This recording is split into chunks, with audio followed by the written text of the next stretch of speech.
Hi, my name is Charles Dark, and welcome to the After Dark Show. Today I will be sharing with you some stories. I hope you enjoy.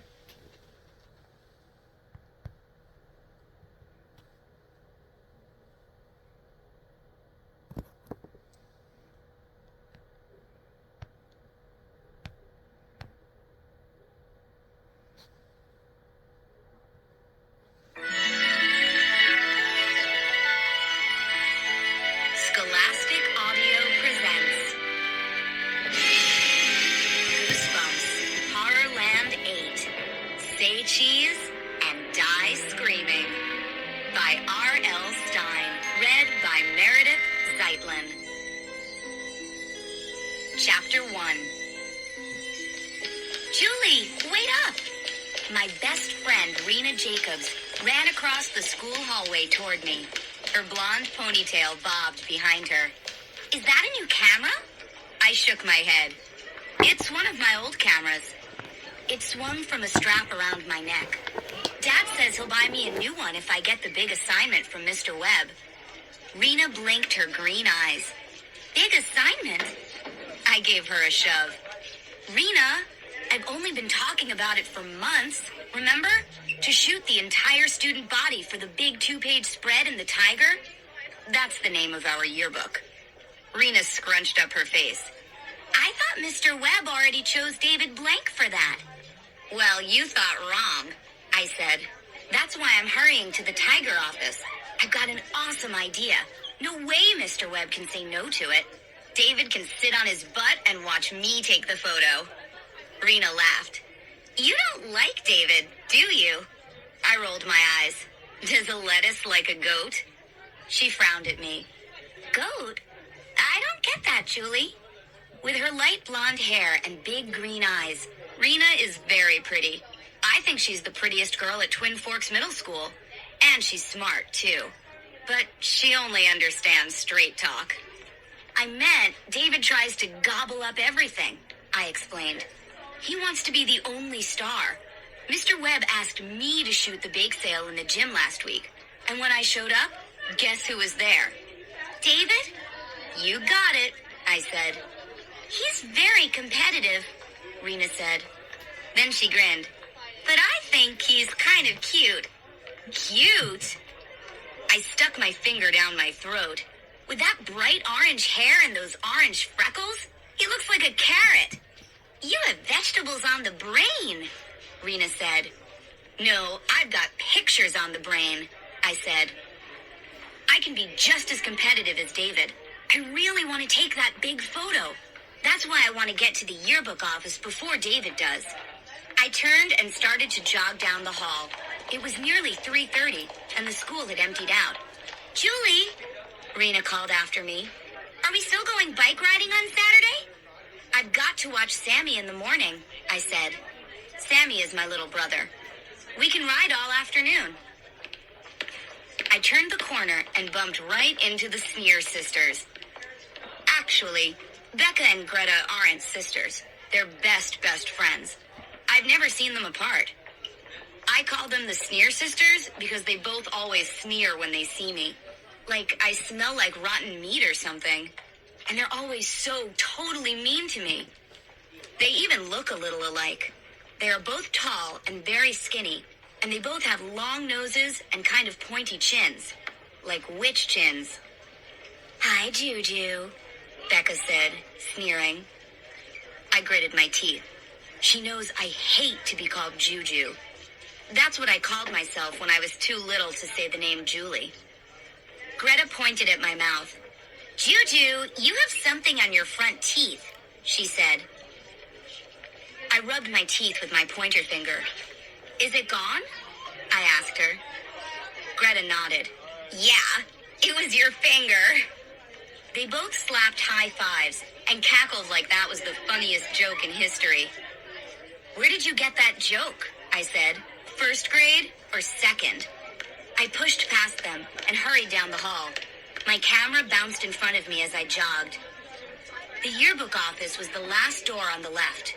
I grabbed the knob, twisted it, and burst inside. And then I gasped as I was blinded by an explosion of white. Chapter 2. Okay, it wasn't an explosion. A few seconds later, I started to see again, and David Blank slowly came into focus. He was standing next to Mr. Webb. He had his camera raised, and a big grin on his carroty face. "That's a lesson for you, Julie," he said. "That's how you take someone by surprise. An awesome candid shot." "David, you nearly blinded me," I cried. I still had white flashes in my eyes. David stared at the view screen on the back of his camera. "The look on your face," he cried. He shared it with Mr. Webb. "Like something in a horror movie." "You're a horror movie," I shot back angrily. I was so disappointed that David was there. I elbowed him out of the way and tried to squeeze next to Mr. Webb. "You're leaving, right?" I said to David. He shrugged. "I'm just hanging out," he said. "Mr. Webb and I were talking about some yearbook ideas."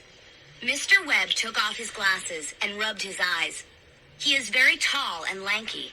He's so skinny, the bones stick out of his wrists. He has a very narrow face, and his black hair is cut very short. Some kids have a nickname for him. They call him the Needle, because he really does look like one. He has a soft voice. He always seems to stop and think for a long time before he answers a question. And he's always taking off his glasses and putting them back on. A nervous habit, I guess. I've never had him as a teacher, but I think he's a good yearbook advisor. He's very fair, and he's always ready to listen to new ideas. "My dad got me a new lens for my Pentax," David said. "I've got 10 times zoom on this camera and 20 times zoom on my other camera." "Don't brag or anything," I said. He thinks he's way cool because his dad is manager of Camera World, the camera store at the mall. Mr. Webb pushed his glasses up on his nose and turned to me. "Julie, you got some nice shots of the wrestling team last week," he said. Then he added, "So did David." I bit my lip. "I thought the wrestling team was my assignment," I said. David grinned. "Just thought I'd back you up," he said. "You know, in case that little camera of yours broke or something." "Couldn't you clobber that kid?" "You said you have an idea you want to show me?" Mr. Webb asked. I reached into my backpack and pulled out the plans I had drawn. If only David would disappear in a flash of white light. "It's for the picture of the whole student body," I told Mr. Webb. "I had this idea about using the new swimming pool." David laughed. "You want to take the picture from underwater? That's awesome!" "Give me a break," I moaned. "You know they haven't filled the new pool yet. There's no water in it." I spread my drawing out on the table, and Mr. Webb bent over to study it. He scratched his head and squinted at it. "Is that you on the high diving board?" he asked me. I nodded. "Yeah, see? We get everyone standing in the pool. 5th grade in front, then 6th, then 7th in back. And I use a wide angle and shoot down at everyone from the high board." David giggled. "And then you dive into the crowd? Awesome!" I ignored him. Mr. Webb studied my drawing for a long moment. "There might be some safety problems," he said finally. "The high diving board is..." "It's a very wide platform up there," I said, "with railings on both sides. No way I could slip." David leaned over the drawing, blocking Mr. Webb's view. "I think Julie and I should both go up there and shoot," he said. "She can use her old-fashioned wide angle, and I'll use my Konica square shooter." I wanted to pound him into the ground. David is such a total pig. "The platform isn't that wide," I told Mr. Webb. "There's only room for one person up there. And since it's my idea..." "I know," David said. "Let's make it a contest between Julie and me." I swallowed. "A contest?" "Whoever has the most pictures accepted for the yearbook wins," David said. "The winner gets to take the big picture from the high board." Mr. Webb thought about it. Then a thin smile crossed his needle face. "Well, I guess that would be a fair way to decide," he said. "Okay, you have 1 week." Fair? It wasn't fair at all. The pool was my idea. But how could I back down? David had a big grin on his face. I wanted to wipe it off, but I couldn't let him think I was upset. Instead, I said, "Okay, done deal. We'll have a contest." I folded up my plan and shoved it back into my backpack. Then I waved goodbye to the two of them and left the room. As I walked home, I couldn't think about anything else. I really wanted to win.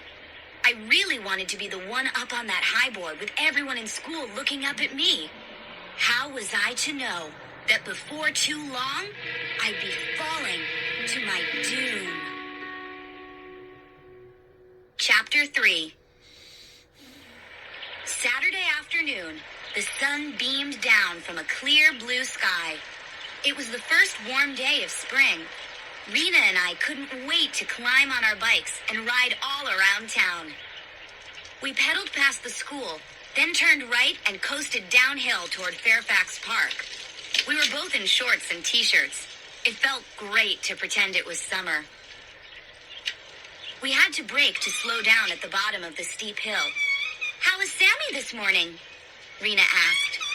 "The usual," I said. "He was Sammy. What else?" Rena laughed. "Your brother is a little spoiled. And a little whiny," I added. "And a little obnoxious. Mom always says he's just being Sammy.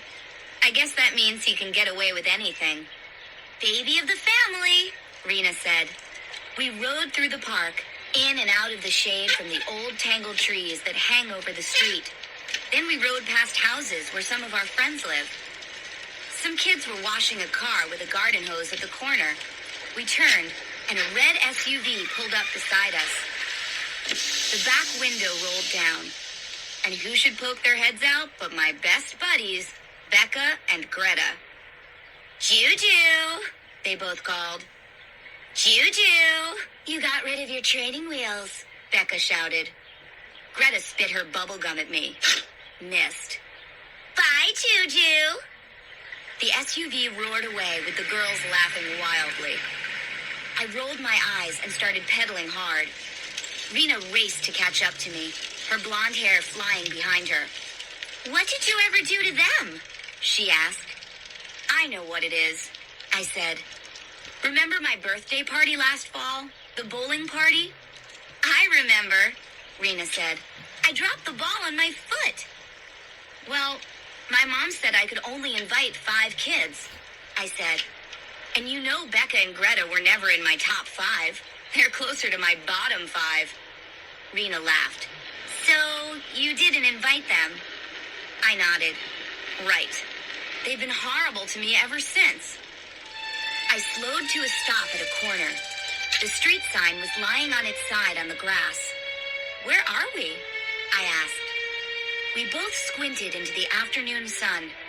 I saw tiny houses jammed close together on both sides of the block. The front yards were small squares, mostly of tall weeds. One house had cardboard across all its windows. The yard was cluttered with tin cans and other garbage. A mean-looking dog, tall and scrawny, barked at us from a dirt driveway, tugging at a chain leash. 2 young boys were tossing stones against the side of a little shingled house. "I don't know this neighborhood," I said. "We never rode this far before." "It's kind of creepy," Rena said. But then her eyes grew wide. "Hey, check it out! A garage sale!" She didn't wait for me. She pedaled up the pebble driveway where red and blue balloons bobbed in the wind. Rena can't resist a tag sale.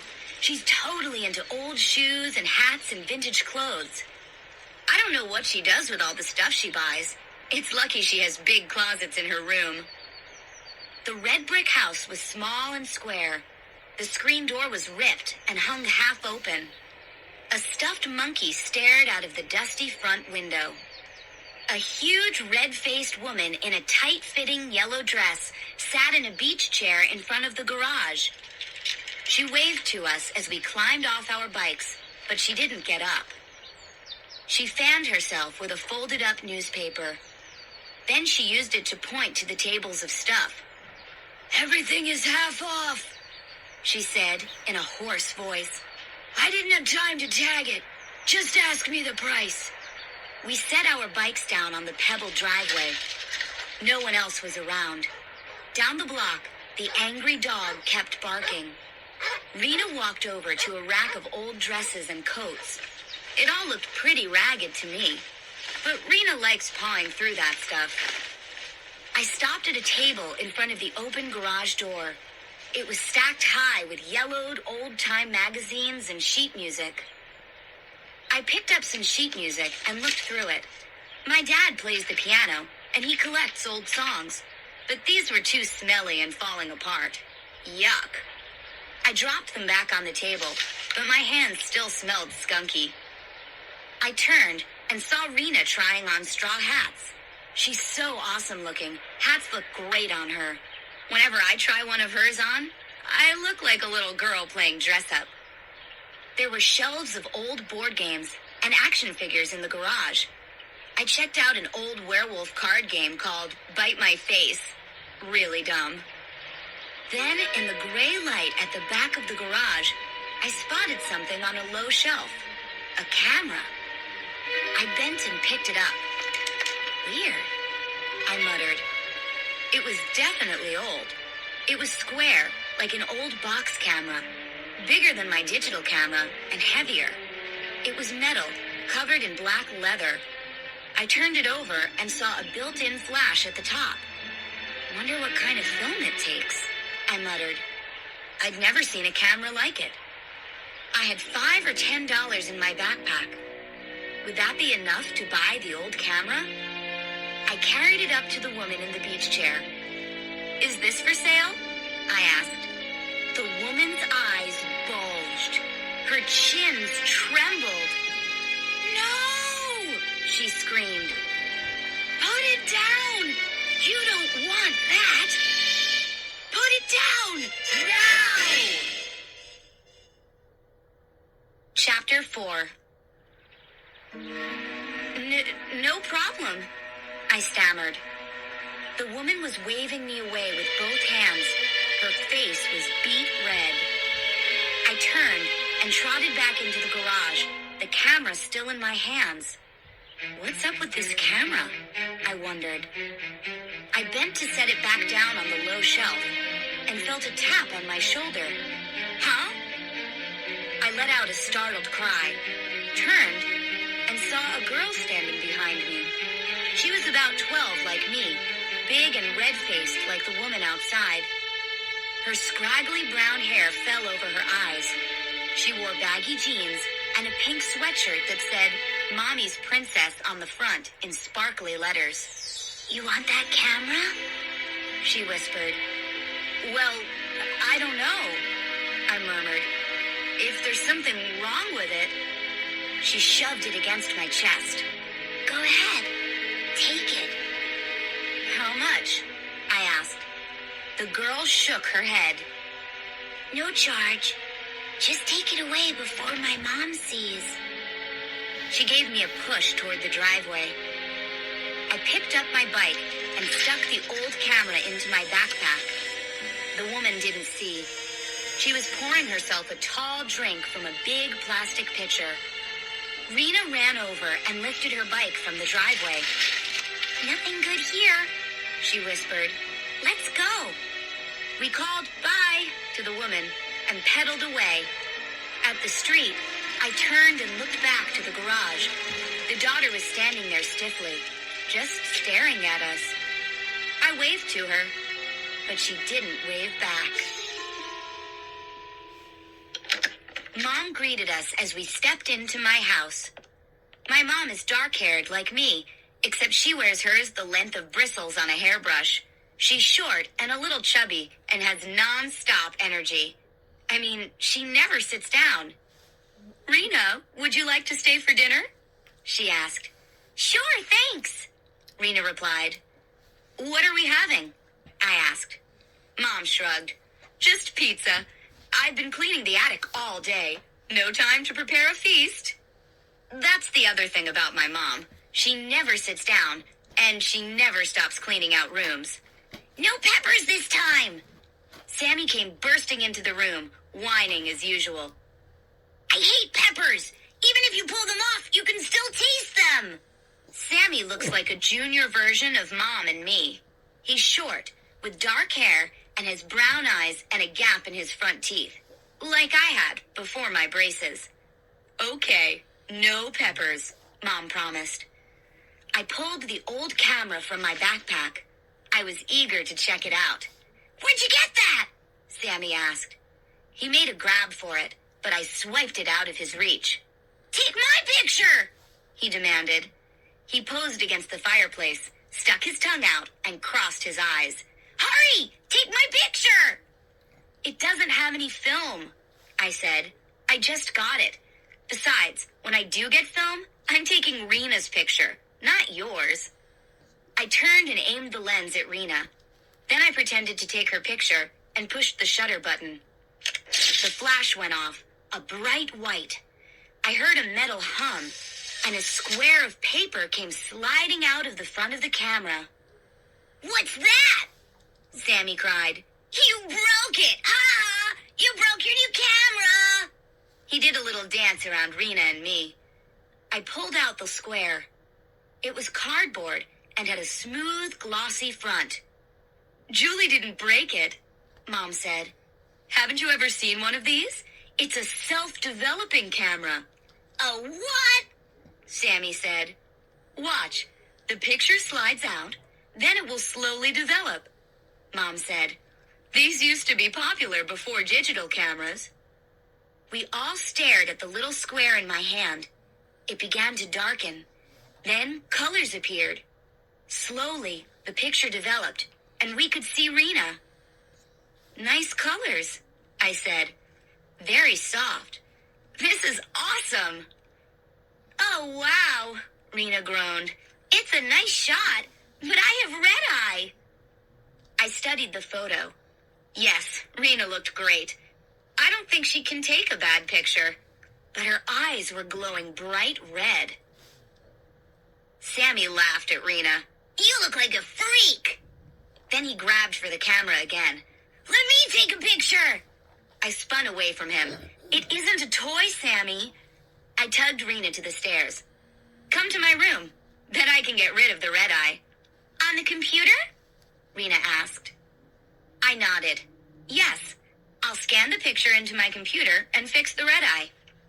We hurried up to my room and closed the door so Sammy wouldn't follow us. I scanned the picture into the computer. I have a professional program called PhotoMaster Plus I'm learning how to use. I gazed at the picture on the screen and began to adjust it. Weird, I muttered. What's up? Rena asked. She put her hands on my shoulders and leaned over me. I can't darken your eyes, I said. I should be able to fade the red glow, but it won't adjust at all. Oh, help! Ow, my eyes! Rena shrieked. I gasped and spun around. Rena raised her hands to her eyes and started to scream at the top of her lungs. My eyes! Help me! My eyes! Chapter 5. I let out another gasp and jumped up from the chair. What's wrong? Rena pressed her hands over her eyes. Help me! Julie! My eyes are burning! Oh, help me! I grabbed her hands gently and tugged them down. When I saw her eyes, my breath caught in my throat. Her eyes were glowing red, like fire. Help me! She moaned. Oh, it hurts! It really hurts! Maybe the flash was too bright, I stammered. You were standing so close to the camera. I pulled Rena into my bathroom. I soaked a washcloth with cold water and pressed it over her eyes. It isn't helping, she shrieked. My eyes, they're burning. It hurts so much. I took the cloth away. Her eyes were still glowing bright red. "Here, more cold water," I said. I placed the washcloth back on her face. Then I pulled her downstairs to Mom. "Her eyes are burning. They're all red," I told her. "Let me see." Mom pulled the cloth away. She blinked a few times when she saw the red glow. "Something irritated them badly," she said. "Do you have allergies?" Rena shook her head. Her whole body was trembling. No allergies. Please, help me." "I have some eye drops in my room," Mom said. "Julie, they're on my dresser." We tried the eye drops. They didn't help at all. "Call Rena's parents," Mom said. "Maybe they can get her to an eye doctor. I've never seen anything like this." Mrs. Jacobs arrived a few minutes later. We helped Rena into the car. "Call me later," I said, "when the burning stops." I watched them drive away. I had a tight feeling in my stomach. I couldn't get Rena's frightened screams out of my ears. In my bedroom, I picked up the snapshot. I stared at Rena's smiling face with the red, glowing eyes. How totally weird, I thought. After dinner, I was still thinking about Rena. I suddenly remembered I had an assignment from Mr. Webb.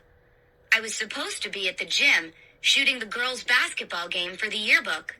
I grabbed 2 of my cameras and stuffed them into my bag. Then I jumped on my bike and raced to the gym. I got there just in time. The game was nearly over. Our Tigers were losing to the Bay Meadow Stingrays. I saw Carla Mayer, our best player. She stole the ball and dribbled down the floor. She stopped at the line and sent up an easy 3-pointer. The bleachers were about half full of kids. Most of them started to stomp their feet and chant, "Carla kills! Carla kills! Carla kills!" I decided to take some shots from the top of the bleachers. I took out my best digital camera and hurried up the steep steps. I let out a sharp cry as a red and white sneaker stuck out and tripped me. Ow! I fell and banged my knee hard.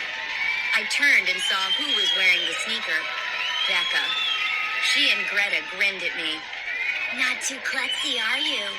Becca said. She laughed. "Juju, too bad. Did you fall on your camera?" Greta shouted over the noise of the crowd. I should have ignored them. Instead, I said, "Becca, don't you have awfully big feet for a girl?" Then I glanced at my camera. Oh, wow. I really did fall on it. The lens was cracked. Shaking my head, I climbed to the top of the bleachers. I gazed at the scoreboard. The Tigers were losing 36-45. Carla would have to go to work. Good photo ops.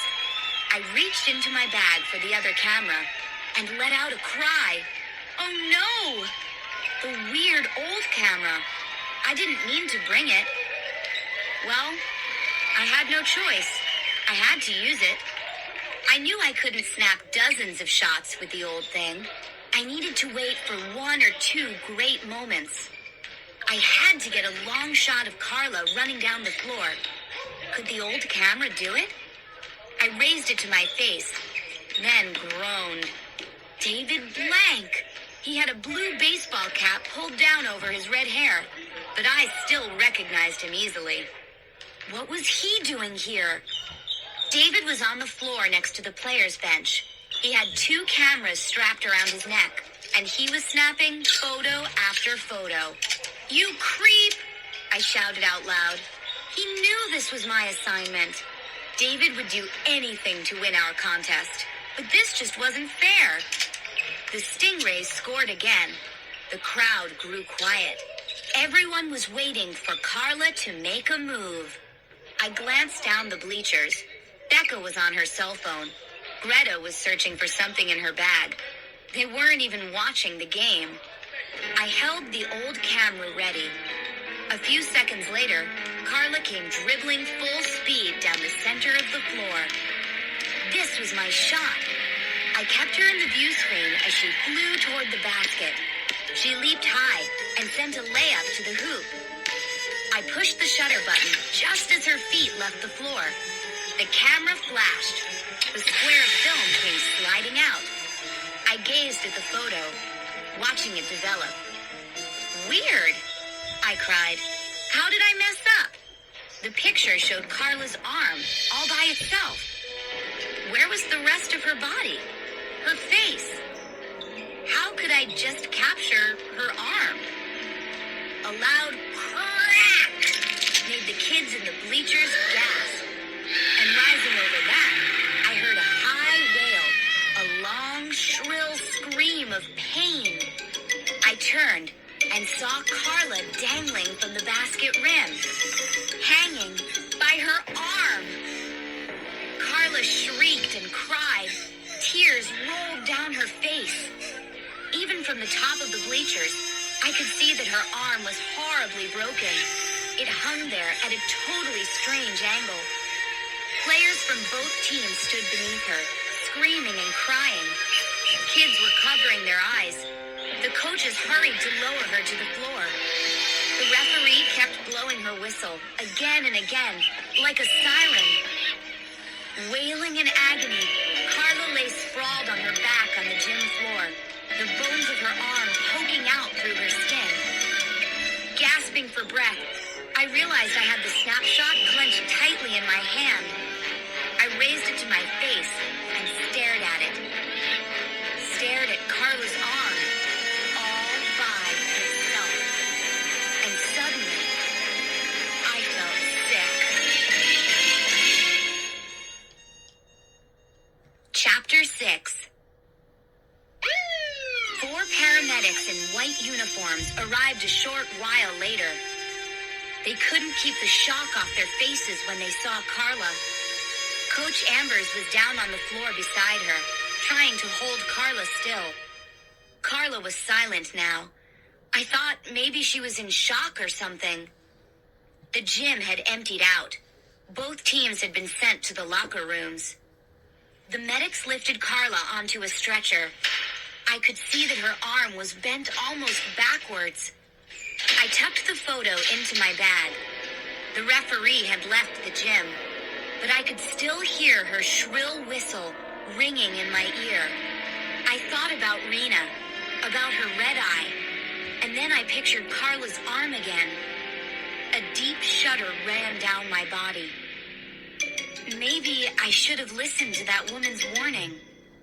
Maybe I should have left the camera in her garage. This can't be a coincidence. There's something evil about this old camera. I didn't see David until he was right in front of me. He grabbed the old camera from my hand. "Hey!" I cried out and tried to take it back. But he swiped it out of my reach. "Whoa, this is totally awesome," he said. "Where did you get this? Let me try it." "No!" I screamed. I made another grab for it. Too late. David aimed the camera at me and flashed it in my face. Chapter 7. I shut my eyes. I could still see the white flash with my eyes closed. I heard the film slide out from the camera. When I opened my eyes, David was staring at the camera. He laughed. "Is this a toy? This is Sammy's camera, right?" "It's very old," I said. "I have to take it back. There's something wrong with it." David rolled it around in his hand. "Look, something popped out of it. Does it squirt water too?" "You're not funny," I said. And then I saw what he was looking at. The square of film. It didn't slide all the way out. It was stuck halfway in the camera. "See? It's broken," I said. "I'm going to return it." I stopped. My breath caught in my throat. A sharp pain wrapped around my middle. It felt as if I were wearing a heavy belt, and the belt kept tightening and tightening and tightening. I made a groaning sound. I couldn't breathe. I doubled over. The pain shot around me. I felt as if I'd been cut in half. Julie? Julie? I felt David's hands on my shoulders. Are you okay? What's wrong? I couldn't straighten up. I couldn't talk or breathe. Cut in half. Cut in half. Suddenly, I realized what I had to do. Fighting the pain, I struggled to raise myself. I grabbed the camera. The pain tightened around my middle. Julie, do you need help? I could hear David's voice. It sounded far away. Julie, does something hurt? He cried. Should I get someone? I couldn't answer. The pain tightened my jaw, tightened every muscle. I saw red, then black. I knew I was about to pass out. Gritting my teeth, I grabbed the film square, and I tugged it hard, pulled it the rest of the way out of the camera. Will it work? Will the pain go away now? I gritted my teeth and waited. Waited. Chapter 8. No. The photo fell from my hand. I bent double, squeezing my sides. The pain tightened around me. It felt like a hot wire burning into my skin. And then, the pain vanished. It didn't fade away slowly. It just disappeared. So suddenly, I gasped and jerked up straight, blinking in surprise. I took in a long, deep breath, then another. I rubbed a hand around my waist. It felt perfectly fine again. Are you okay now? David asked. He had gone so pale, his freckles had faded into his skin. Julie? I didn't answer. I gripped the camera tightly against my chest. Then I spun away from David and ran across the gym floor. Hey! David shouted after me. What's your problem? I didn't answer. I kept running until I was outside in the parking lot, breathing in the cool, fresh night air. I knew what my problem was. It was the camera. First Rena, then Carla, then me. The camera was evil. It hurt people. I had to get rid of it. I had to take it back to that strange woman. I held the camera tightly against me and pedaled my bike home, riding with one hand. A car rolled past with loud music pouring out of the open windows. A girl waved to me from the passenger seat, but I didn't wave back. I tossed my bike against the side of the garage. Breathing hard, I ran into the house through the kitchen door. I planned to hurry up to my room and hide the camera before anyone saw me. But Sammy jumped out as I stepped into the living room. He had an ugly rubber skeleton mask over his face. Take my picture or you die, he rasped. He struck a pose with both hands raised and curled like claws. Sammy, since when is it Halloween? I asked. I'm not Sammy. I'm the Silver Skull. Take my picture, or I'll crush you with my skull vision. I shuddered. Poor Sammy. If I took his picture with this evil camera, he probably would become a skeleton.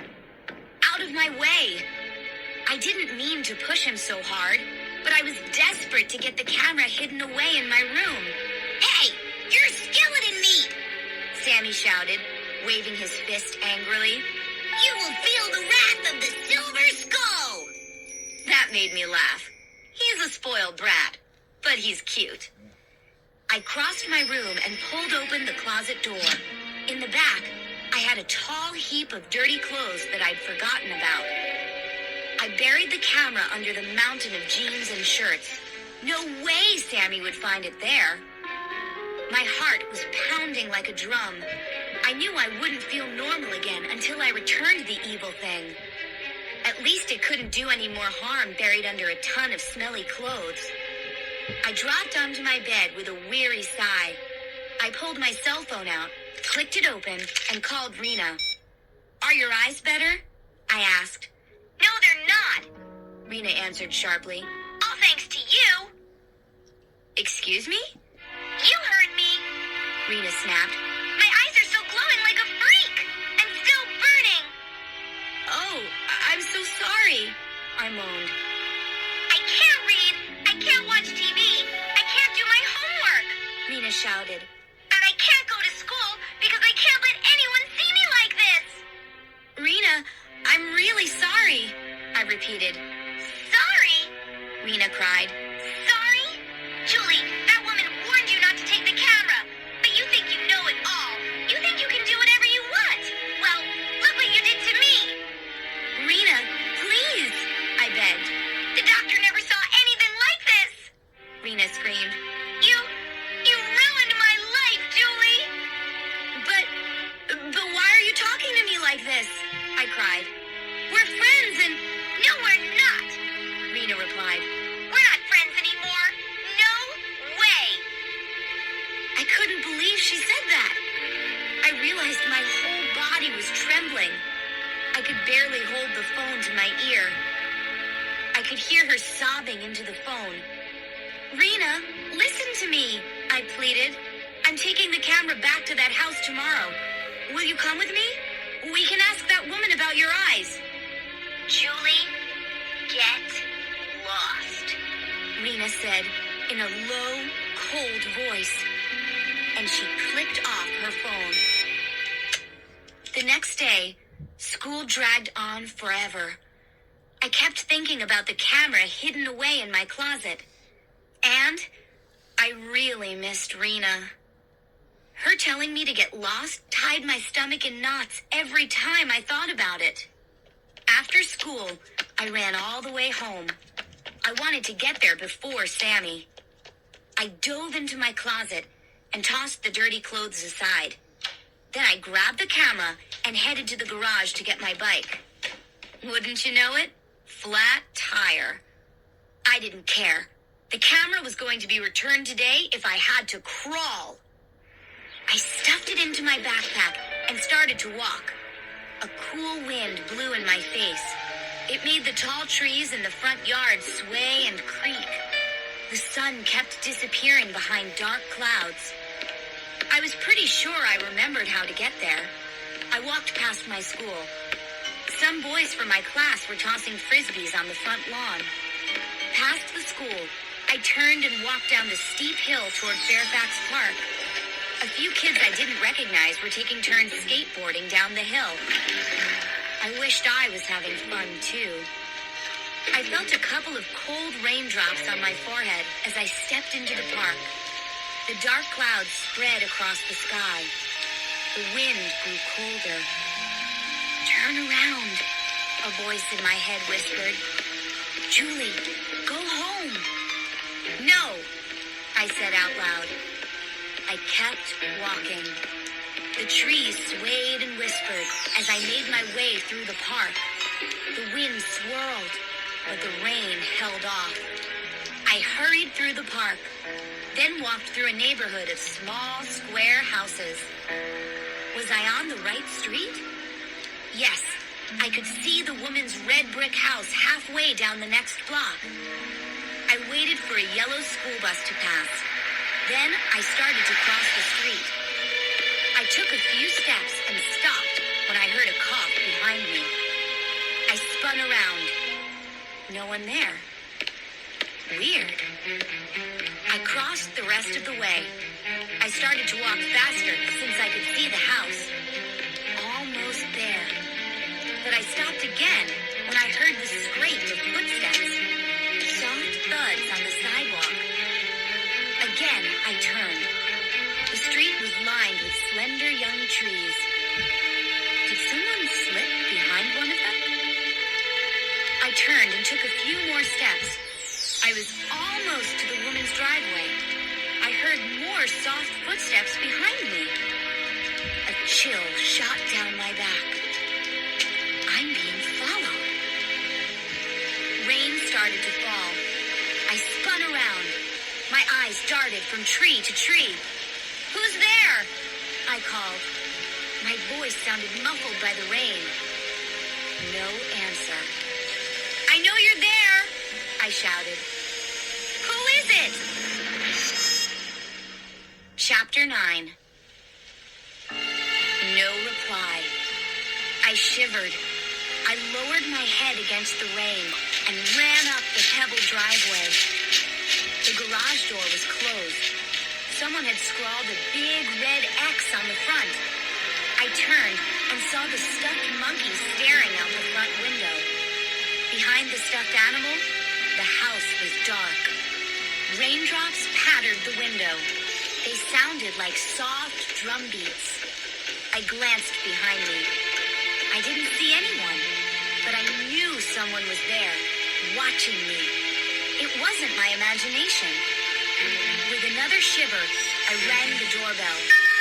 I could hear it echo inside the house. I waited a few seconds, then rang it again. No answer. I pulled open the torn screen door. Then I raised my fist and knocked hard on the front door. The door swung open. I peeked inside. "Hello?" I shouted. "Anyone home? Hello?" Silence. Just the patter of rain behind me. I stepped inside into the small, square living room. I squinted into the darkness and gasped. The room was totally bare. No furniture at all. The stuffed monkey sat on the windowsill. Nothing else in the room. Not even a rug on the floor. "Hello?" I shouted. "Anybody here?" My voice echoed in the empty room. I jogged into the kitchen. Nothing in there either. A single pot stood on the stove. Its insides burned black. Even the sink faucet had been taken away. With a sigh, I leaned against the wall. Rainwater dripped down my forehead. I brushed it off with the back of one hand. They moved away, I realized. The woman and her daughter had a garage sale and then cleared out. Now what? I asked myself out loud. I gripped the evil camera in both hands. No way I could return it to them now. So what should I do with it? I can't take it home, I told myself. It didn't take me long to decide to leave it there. I started to feel better as soon as I made the decision. Back in the living room, I turned the stuffed monkey around, and I lowered the camera to its lap. I backed away. I had a smile on my face. It felt so good to leave the camera. The monkey's stare seemed to follow me as I backed out the door. I closed the front door and then the screen door. The rain had stopped. The sun was breaking out through the clouds. Things were looking better already. Back home, I had a couple of hours before dinner time. I felt too restless to sit down and do my homework. I grabbed my digital camera, my extra lens, and headed to school. I needed to take some interesting shots for the yearbook.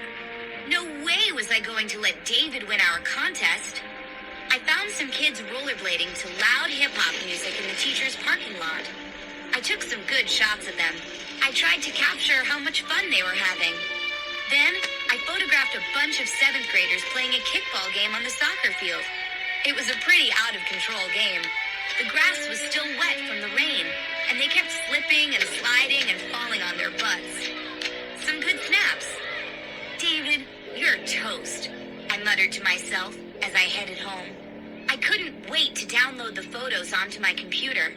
Then I'd print them and bring the best ones to Mr. Webb tomorrow. Mom and Dad were in the kitchen. Dad was at the sink, peeling carrots. Mom was stirring something on the stove. "What's up?" Dad asked. Then he let out a shout. "Ouch! Can't they make a carrot peeler that doesn't scrape your fingers to shreds?" He raised his hand. "Look, I'm bleeding." Dad isn't real good in the kitchen. I don't know why he keeps volunteering to help. "About 10 minutes till dinner time," Mom said. "No problem," I said. Band-Aid. I need 10, he cried. But he kept scraping away. I hurried up to my room. I carried the digital camera to my desk and set it down next to my computer. Something caught my eye. I spun around and uttered a shocked cry. No! The stuffed monkey! It sat on my dresser with the evil camera on its lap. Chapter 10. But that's impossible! I cried. I shut my eyes tight, then opened them again. The monkey and the camera were still there. How did they get there? How? My chest felt fluttery. My heart was racing. I grabbed the camera and bolted down the stairs with it. I burst into the kitchen, breathing hard. Mom, Dad, was someone here? I cried. They both looked up from the counter. Someone? In my room, I said. Was someone in my room? Sammy poked his head out from under the table. Yeah, the silver skull was there, he exclaimed. The silver skull goes everywhere! Give me a break, I snapped. I'm serious. Mom shook her head. I've been here all afternoon, Julie. I didn't see or hear anyone. Were you expecting someone? No, I said. It's hard to explain. No way I could expect them to believe me about the camera. They're both accountants for an insurance company. Know what that means? It means they're the kind of people who don't believe in evil cameras. Sammy jumped out from under the table. He dropped the 2 action figures he'd been playing with. He tore over to me and tried to grab the camera out of my hands. Give it, he said. Give it up. I want to try it. I used the camera to push him away. Here's a new concept for you, I said. It's called mine and yours. Do you know the difference between mine and yours? Did they ever teach that to you on Sesame Street? You're a jerk-faced baboon, Sammy said. Don't call names, Dad told him. Why won't you let Sammy try your camera? Mom asked. He isn't going to break it. Yes, I am, Sammy said. Talk about a jerk-faced baboon. I didn't answer Mom. I spun around and ran back up to my room with it. I hid it again under the pile of dirty clothes. But I knew that wasn't good enough. My little brother is a terrible snoop. I knew he'd find it. I knew that sooner or later, he'd get into terrible trouble with it. I had to get the evil thing out of the house. I had to put it someplace where it couldn't magically return. But where would that be? Where? Chapter 11. It was nearly bedtime, but I wasn't tired. I kept picturing the camera on the floor of my closet. I couldn't stop thinking about Rena and Carla, about the horrible pain the camera had given me. I knew I wouldn't sleep until the evil thing was removed from the house. I tiptoed to the closet. I didn't want Mom or Dad to hear me. The floor creaked under my feet. The only sound except for the swish of the filmy white curtains fluttering at my open window. I peered out at a purple sky with no moon or stars. A soft breeze made the dark trees shiver. Somewhere down the block, a cat cried, a mournful sound. Poor kitty probably wanted to go inside. I didn't want to be outside either, but I knew what I had to do. I had a plan. I crossed the room in the dark, got down on my knees in the closet, and grabbed the evil camera. My hands were trembling, and my knees felt weak as I sneaked down the stairs. A few seconds later, I silently closed the kitchen door behind me. I waited for my eyes to adjust to the dark. The cool, damp air felt good on my face. The neighbors' houses were all dark. Down the block, the cat continued its sad cry. Again, I searched the sky for the moon. but it was hidden behind a heavy blanket of clouds. I crossed my backyard and followed the narrow dirt alley behind the houses. The ground was soft and muddy from the rain. My shoes splashed into shallow mud puddles. I pressed the camera against my chest and kept walking. A few minutes later, I stopped in front of Alley Pond. That's what everyone calls it. It doesn't really have a name. It's a small, round pond at the end of the alley. Some kids say it used to be a fish pond.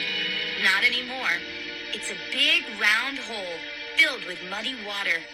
I raised the camera and prepared to toss it into the pond, but I stopped when I heard a sound. A scraping sound from behind a thorny hedge at the side of the alley. I spun around quickly. Did I hear breathing from behind the hedge? Or just the wind? A chill tightened the back of my neck. Again, I had the feeling that someone was there. Someone was watching me.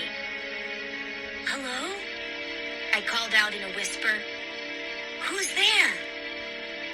No answer. Another chill shook my body. I could feel all my muscles tighten. Was someone watching me? I was really afraid now, but I had to finish my mission. I raised my arm again and heaved the old camera into the pond. It made a big, thudding splash. Then it sank below the muddy surface instantly. I stared at the pond for a few seconds. It didn't float back up. I glanced one more time at the low hedge. No one there. Silence. Was it my imagination? I ran back to the house, splashing up mud with my sneakers. I silently let myself into the kitchen, then crept back upstairs. I stopped halfway down the hall. I saw yellow light seeping from my half-closed bedroom door. There was someone in my room. Chapter 12. My heart thudded in my chest. I tiptoed to the door. Slowly, carefully, I tilted my head forward to peek into my room. Sammy! I gasped. Sammy spun around at the sound of my voice. He was in his pajamas, on his knees in front of my dresser. He had the bottom dresser drawer pulled out. I stepped into the room. What are you doing in here? I cried. I heard you go out, he replied. I wanted to look at your camera. I slammed the dresser drawer shut. Then I pulled him to his feet. You little sneak, I muttered. I gave him a push to the door. I just wanted to try it, he whined. Forget about that camera, I said. It's gone, Sammy. It's gone forever. I gave him another push. He tried to kick me, but his bare foot caught on the edge of the carpet. If you didn't want it, why didn't you give it to me? He asked. It was broken, I told him. I had to throw it away. He started to argue, but I closed the bedroom door in his face. I yawned. I suddenly felt totally exhausted. All my muscles ached.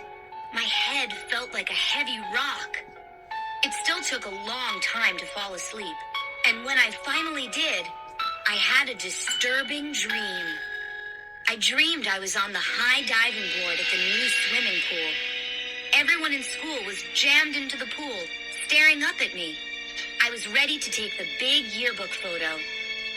I raised the evil camera in both hands. It didn't feel like a camera. It felt soft and warm. As I gripped it, I could feel it moving in my hands, throbbing, breathing. The camera was alive. I held it in front of my face. I tried to look through the viewfinder. The camera began breathing harder, in and out. Something splattered onto my shoes. I glanced down. I saw drops of blood. The camera lens was bleeding. Bright red blood. Drip after drip. But I still kept taking pictures. I aimed the camera down at the kids below, and I clicked the shutter. I held the film in my hand and watched as the picture developed. It took a long, long time. I gasped when the shot finally came into focus. In the picture, the kids' skin had vanished. Their skulls gleamed in the sunlight.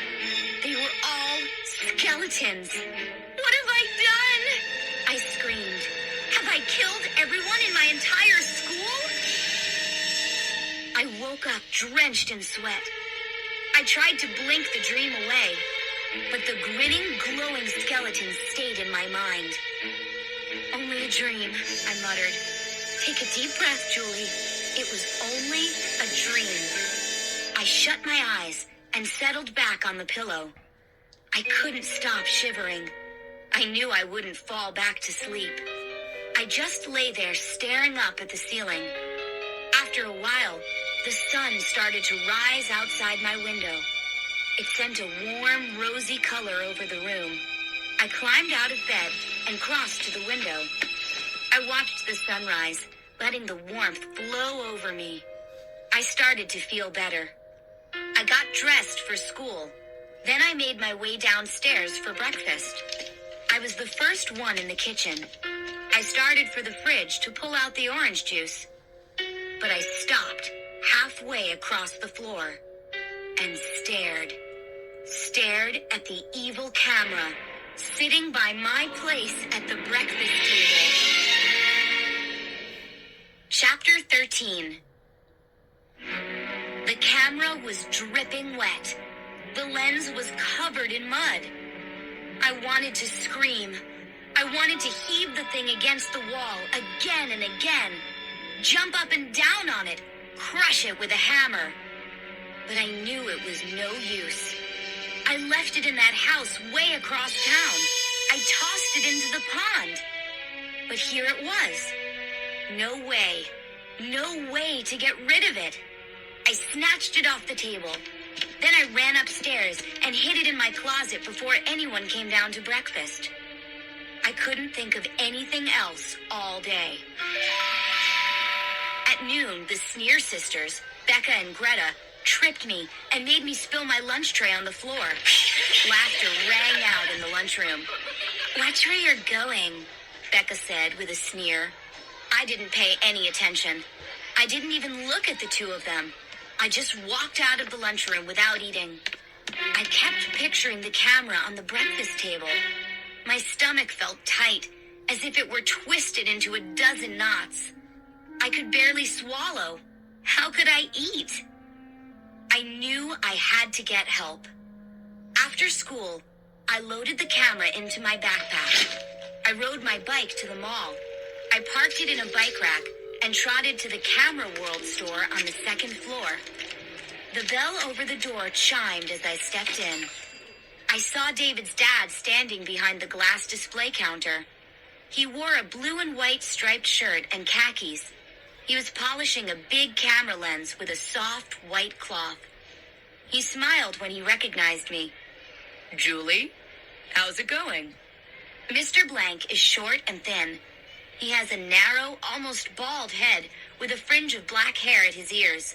He has brown eyes, a nice smile, and a black mustache that looks like two tiny straight lines under his nose. "I want to show you something," I said. I tugged the camera from my backpack and set it down on the glass counter. "Can you tell me anything about this weird old camera?" He set the lens down carefully. Then he folded the cloth and tucked it into a drawer. "Let me see this thing," he said. He picked it up in one hand and twirled it slowly in front of his face. "Weird old camera is right," he muttered. "Where did you get it, Julie?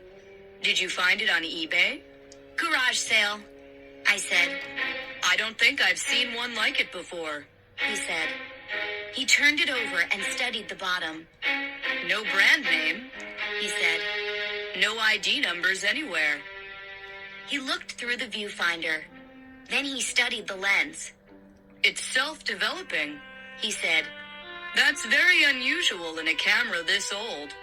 "It's a very unusual camera," I said. Mr. Blank stroked his mustache. I have some books and old catalogs in the office, He said. let's look it up. I followed him into the little office in back. It was the size of a broom closet. It had a desk with a computer on it, a chair, and stacks of camera books and magazines. Mr. Blank pulled some fat old books from the bottom of a pile and started thumbing through them. No name on the camera makes it a lot harder to find. He said. He cracked open another old book and began sifting through it. I'm an expert on old cameras, He said. People say I have a photographic memory. Haha, that's a bad joke, isn't it? But I've never seen... Oh, wait. He squinted at a photo on the page of the old book. I think maybe... His eyes darted back and forth as he read the tiny type. Finally, he gazed up at me. Julie, I think you found something very rare. He said.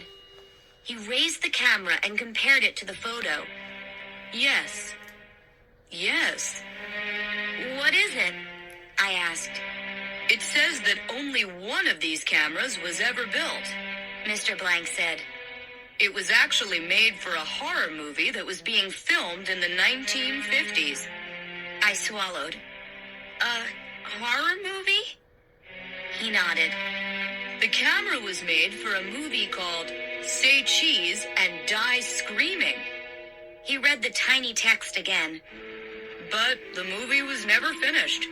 There were a lot of strange accidents on the set, and they had to close down the production.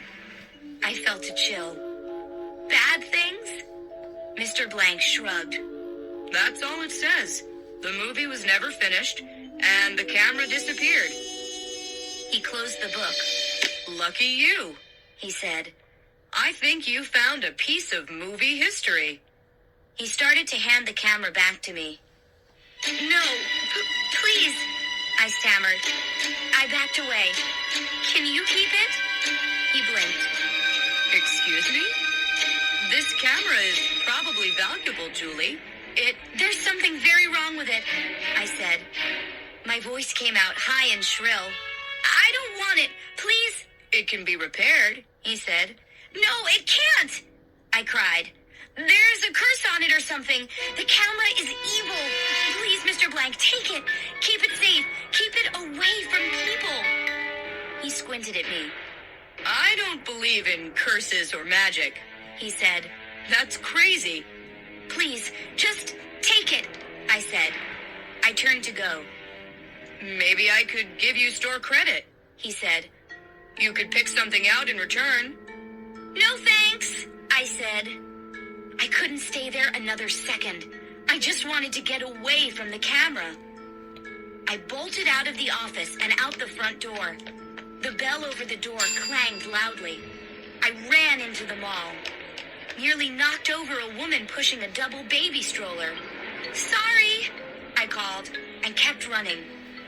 Did I actually get rid of that evil thing? I wondered. Will it be safe with Mr. Blank? Or will it come back to haunt me again? After school the next day, I pulled my digital camera from my locker. Then I hurried to the auditorium. Kids were rehearsing a play, Bye Bye Birdie, and I planned to photograph it for the yearbook. Everyone was huddled in front of the curtain. Mrs. Harper sat at the piano at the side of the stage. She was banging out a number from the show. She is the new music teacher. She told us all she wants to shake things up around our school. Bye Bye Birdie is the biggest musical our middle school ever tried. I planned to take hundreds of shots from the beginning rehearsals to opening night. But as I hurried toward the stage, I let out a groan. I'd totally forgotten that Becca and Greta were in the play. They stood in the middle of the stage, arguing with each other about something. But as soon as they saw me, they both turned and made ugly faces. I made a face back at them. Then I heard heavy footsteps behind me, shoes thudding on the concrete auditorium floor. I spun around. David, I cried, what are you doing here? He had a big grin on his face.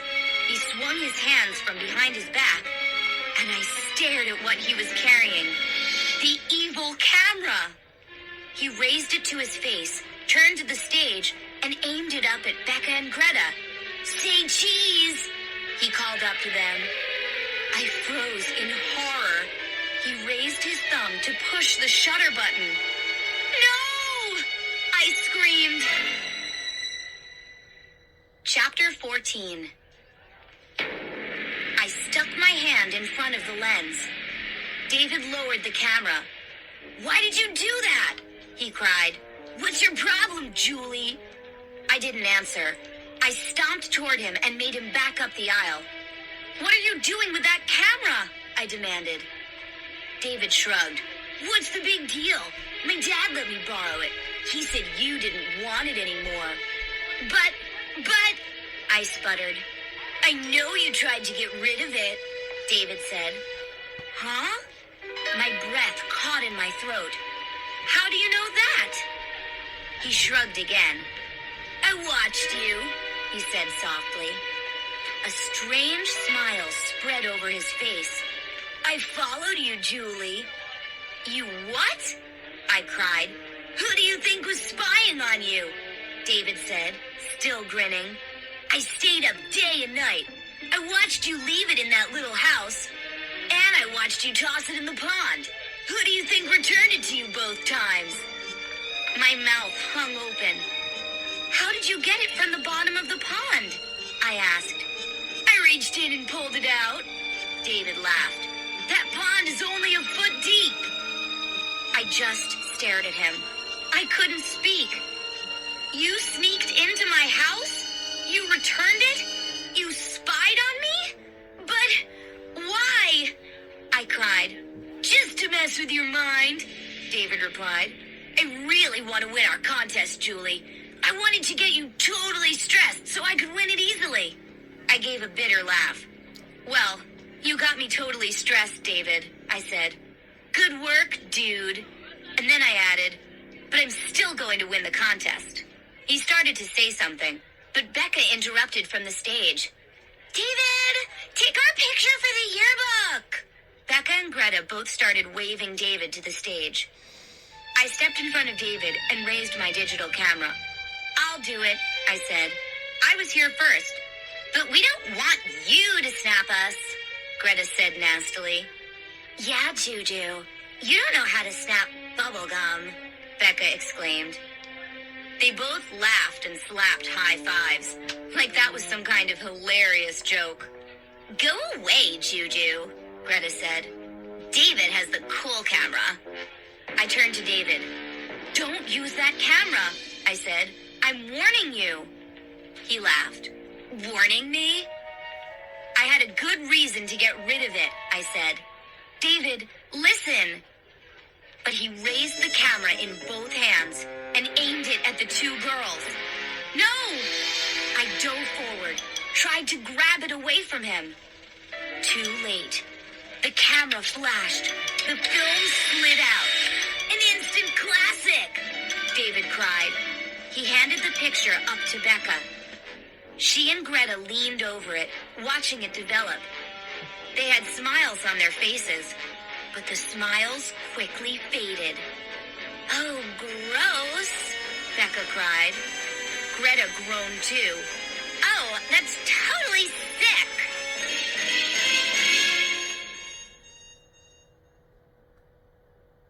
Chapter 15. The two girls squinted at the photo. "What's wrong with your camera, Juju?" Becca asked. "The color is all messed up." "Huh? My camera?" I cried. "David was the one." "Your camera stinks," Greta said. "Like you, Juju." "Why are you blaming me?" I said. "I didn't." But Becca shoved the picture into my face. David and I stared at it.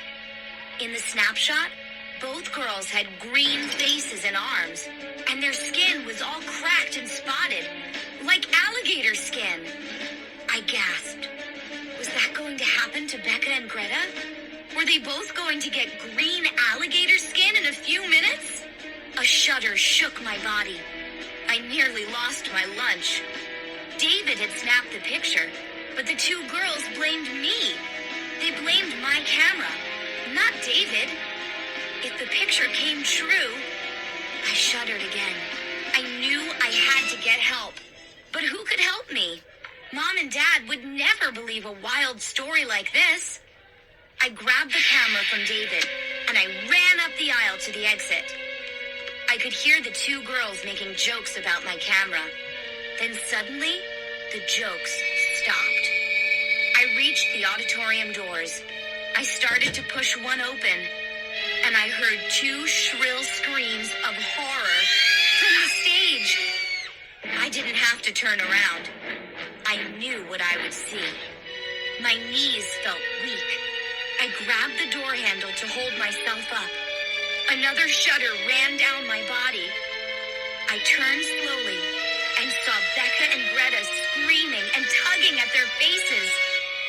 Even from the back of the auditorium, I could see their dry green skin, all cracked and lined and lumpy.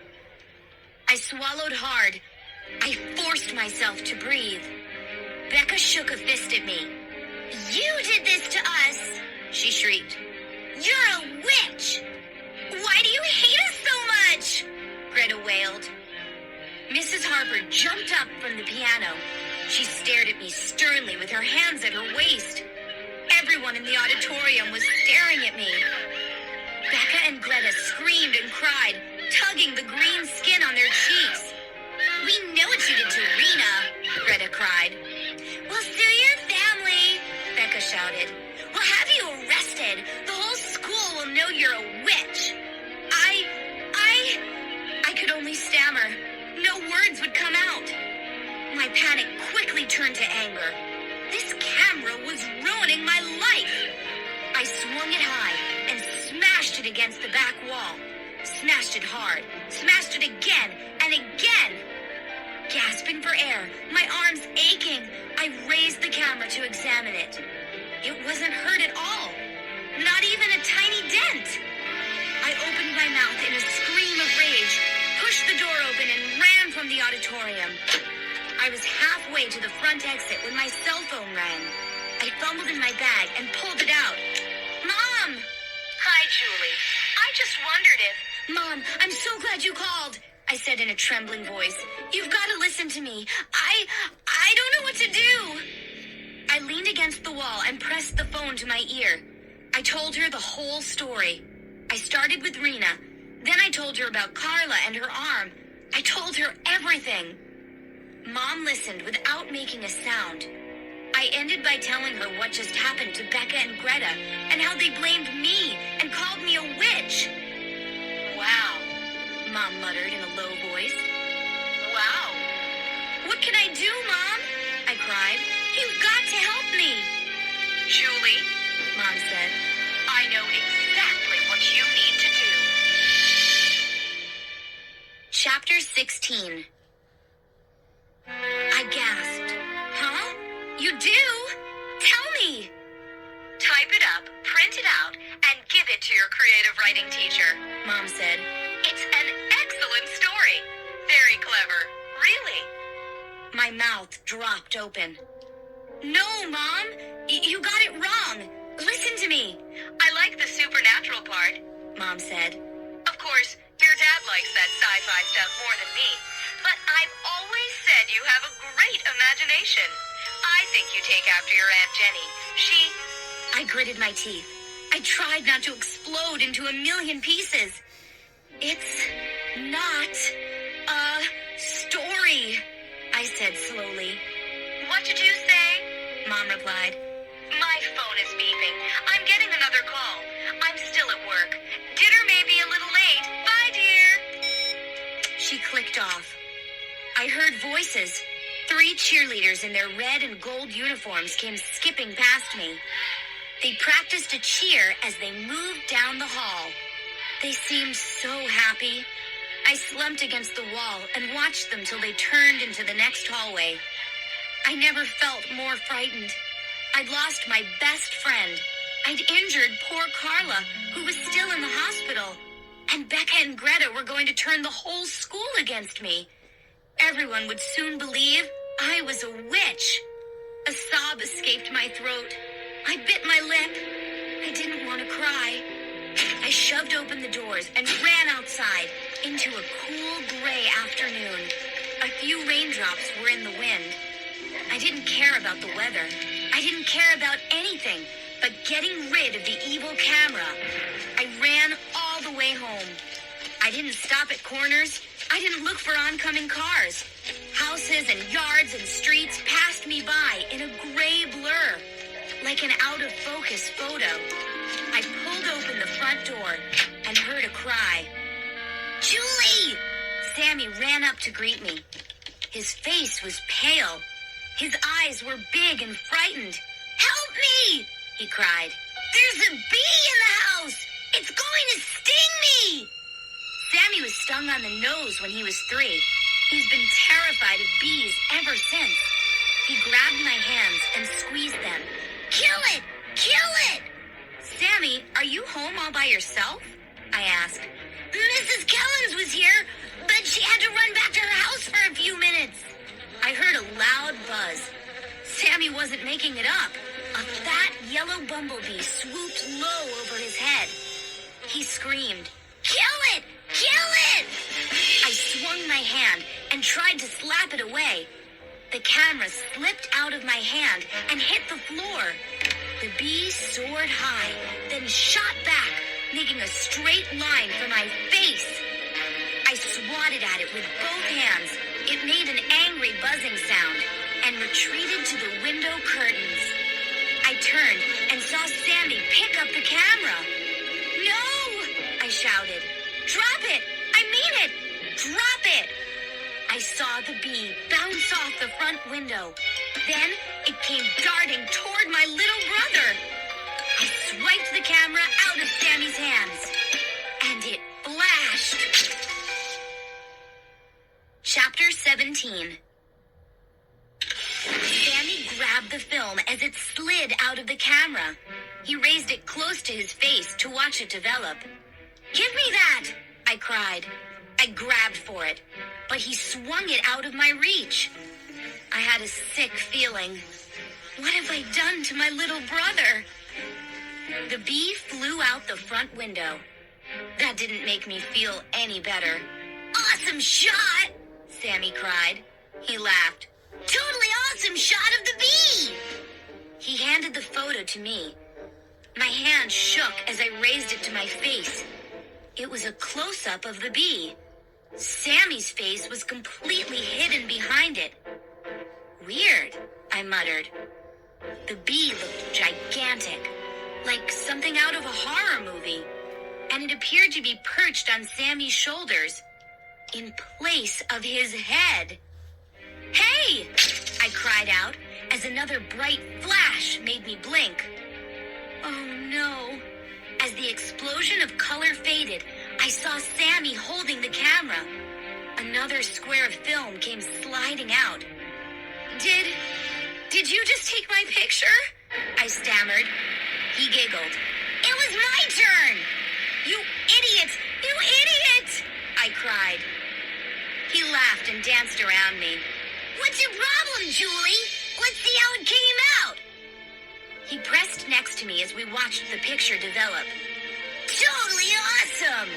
Sammy declared as it slowly came into focus. At first, I thought I was holding it upside down, but I wasn't. The photo showed me falling head first. Where was I? I squinted hard at the picture. The background was a total blur, but I could see my face so clearly, screaming my head off as I fell. Panic swept over me. "No, no, no!" I shouted. I grabbed the photo and ripped it to tiny shreds. I tossed the shreds to the floor. I grabbed the camera away from my brother. And then I opened my mouth in a shriek of horror. "Sammy!" His face, it was hidden behind thick, yellow, spiky hair. Bee hair! 2 skinny antennae poked up from the top of his furry head.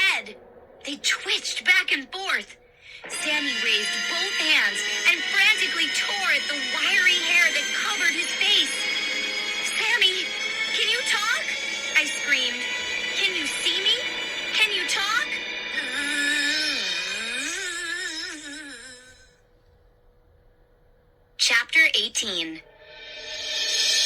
The next morning, Mr. Webb called to congratulate me. He said I won the photo contest against David.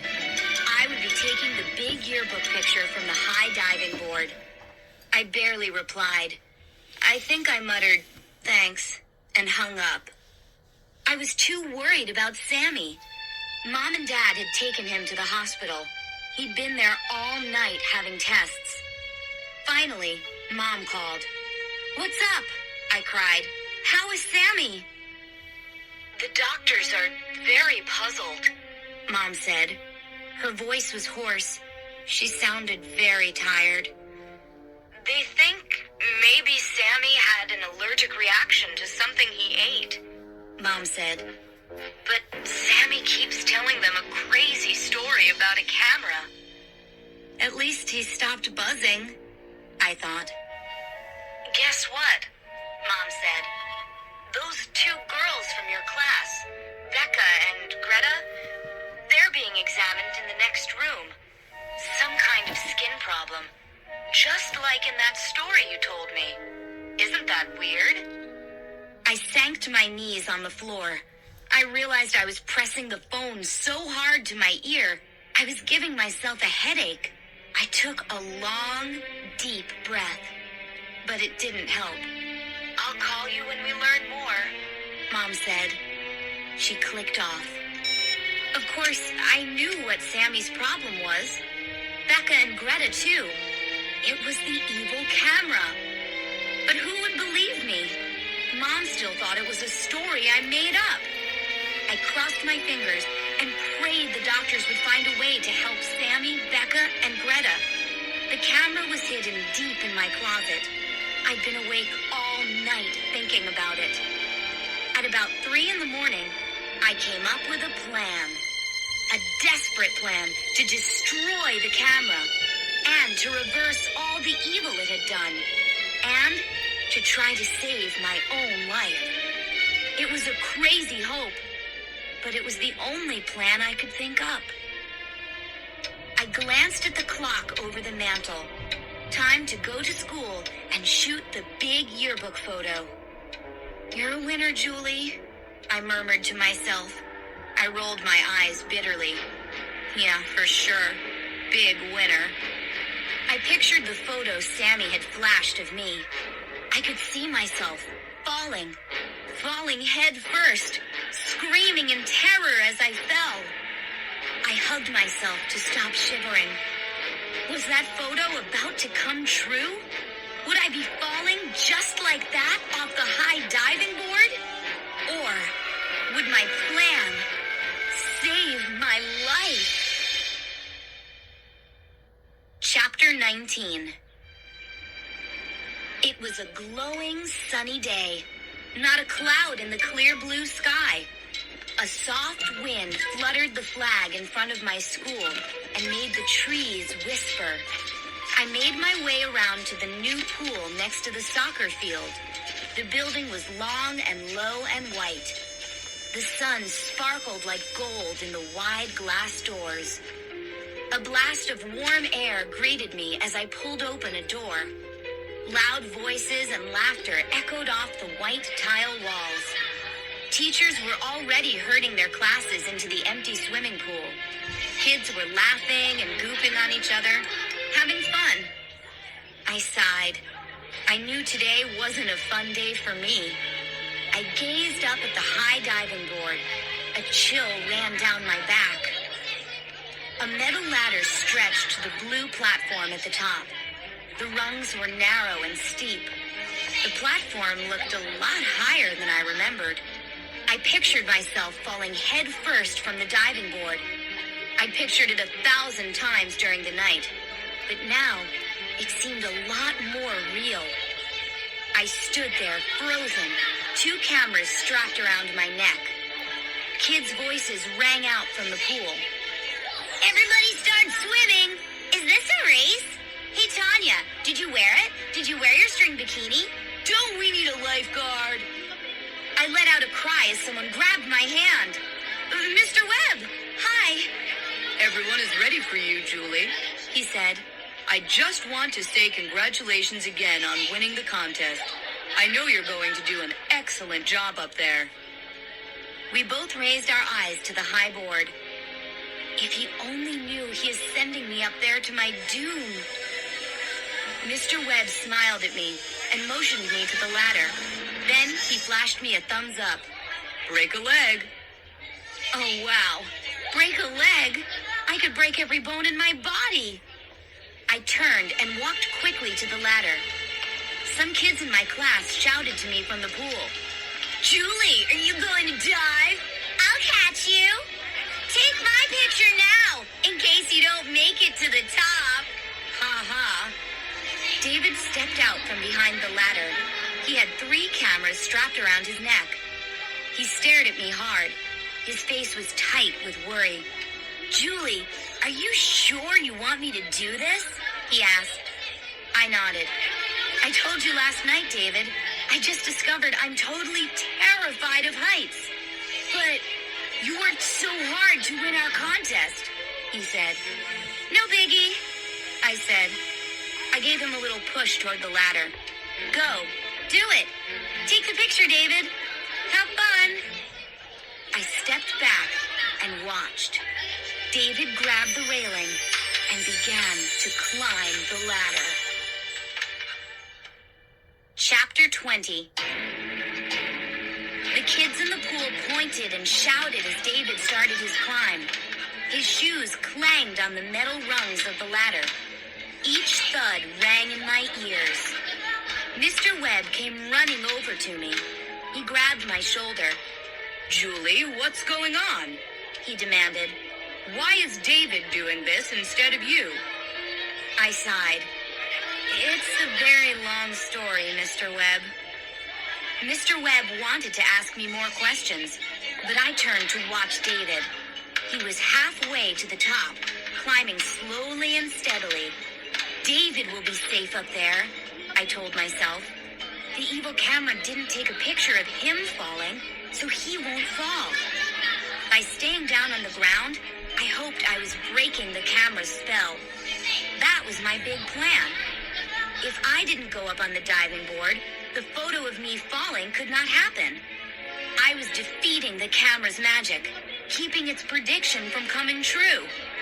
Kids in the pool grew quiet as David stepped out onto the platform. He leaned against the railing and raised one of his cameras. People, listen to me, people, Mr. Webb shouted. Raise your eyes to David and smile. Don't move. He's up high enough to get you all in. I gazed up at David from the bottom of the ladder. High above me, he steadied himself against the metal rail. Mr. Webb cupped his hands around his mouth and shouted to David. At the count of 3.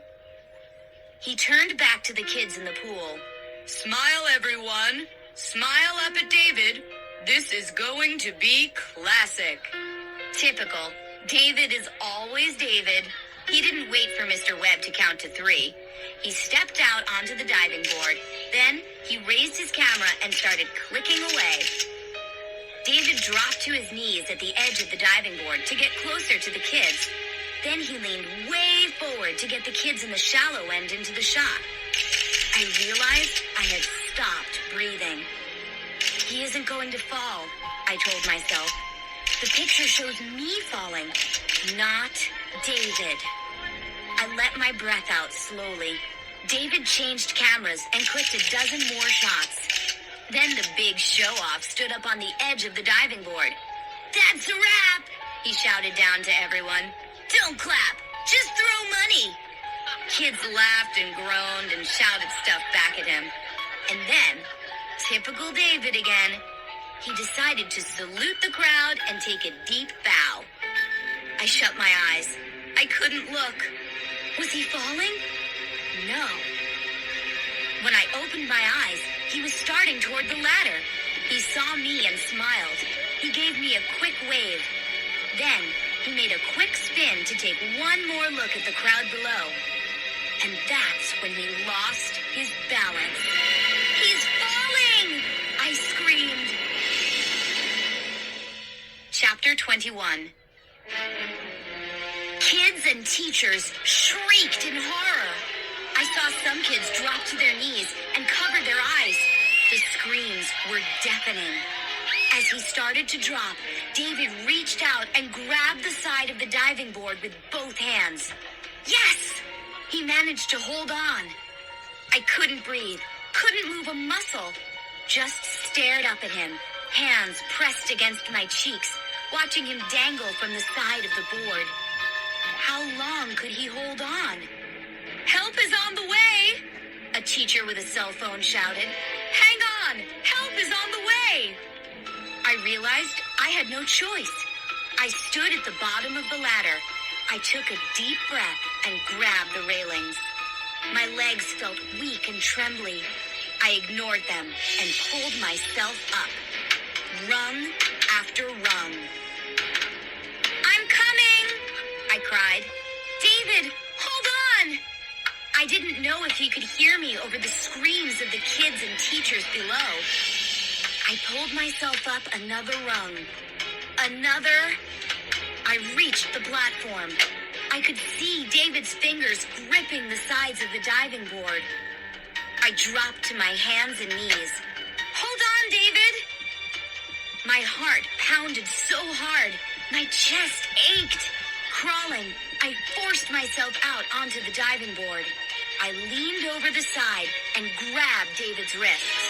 I gripped them tightly. I've got you, I cried. Swing your legs up. I'm holding you. Swing your legs onto the diving board. David swung his body hard. One foot bumped the board, then dropped back down.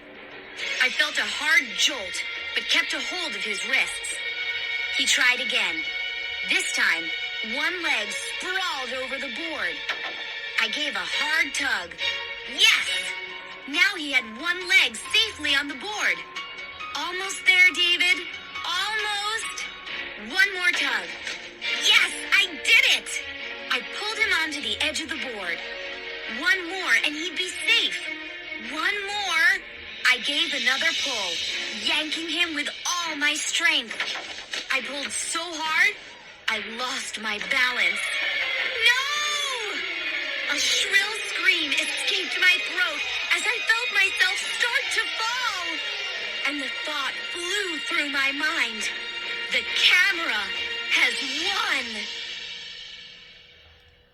Chapter 22. No! On his stomach on the diving board, David swung his hands out and grabbed me. Grabbed me before I could fall. My knees banged the board. I fell face down onto it. Pain shot up my body. But I was safe. We both were safe. We held on to each other, panting hard. Then, we carefully stood up and started toward the ladder.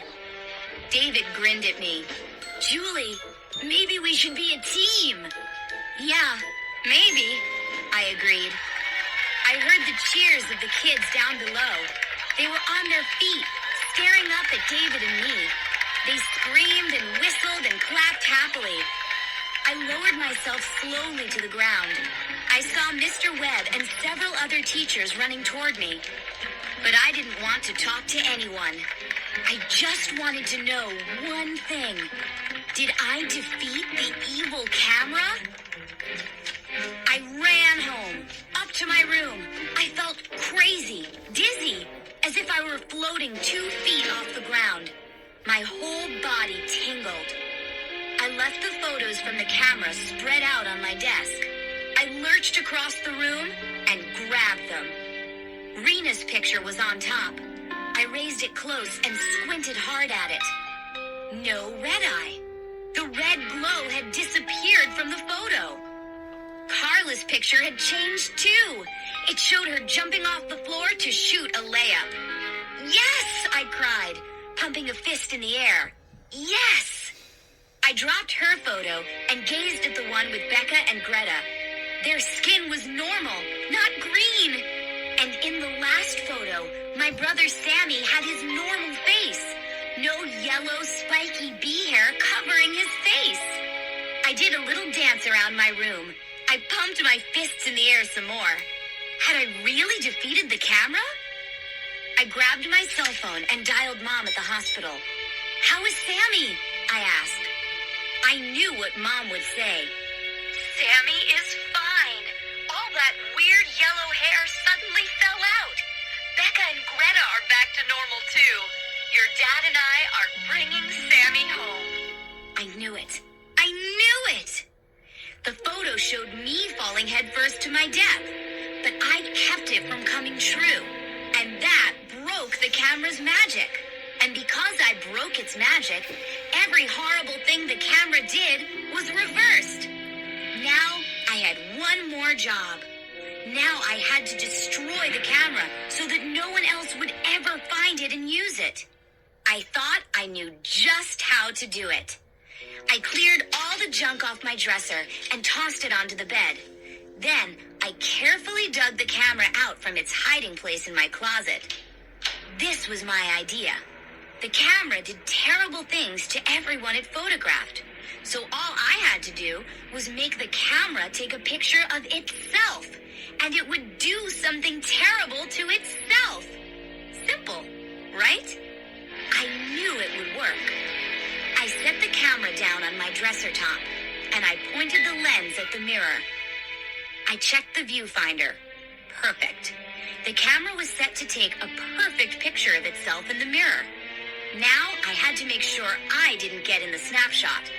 I took a metal coat hanger from my closet. I stretched it out until it was almost a straight line. Then I stood way to the side. I leaned way back. No way my reflection was going to show in the mirror. Slowly, carefully, I stretched the hanger toward the camera, and I lowered the end of the hanger, lowered it until it pushed down on the shutter button. Flash! Yes! The camera snapped a photo of itself in the mirror. Would my plan work? Holding my breath, I grabbed the square of film from the slot. I held it close to my face and stared at it as it developed. Come on, come on. And then I gasped. Huh? I stared at the picture. Was I seeing double? I looked down and screamed, "Oh no!" I stared at two evil cameras on my dresser, side by side.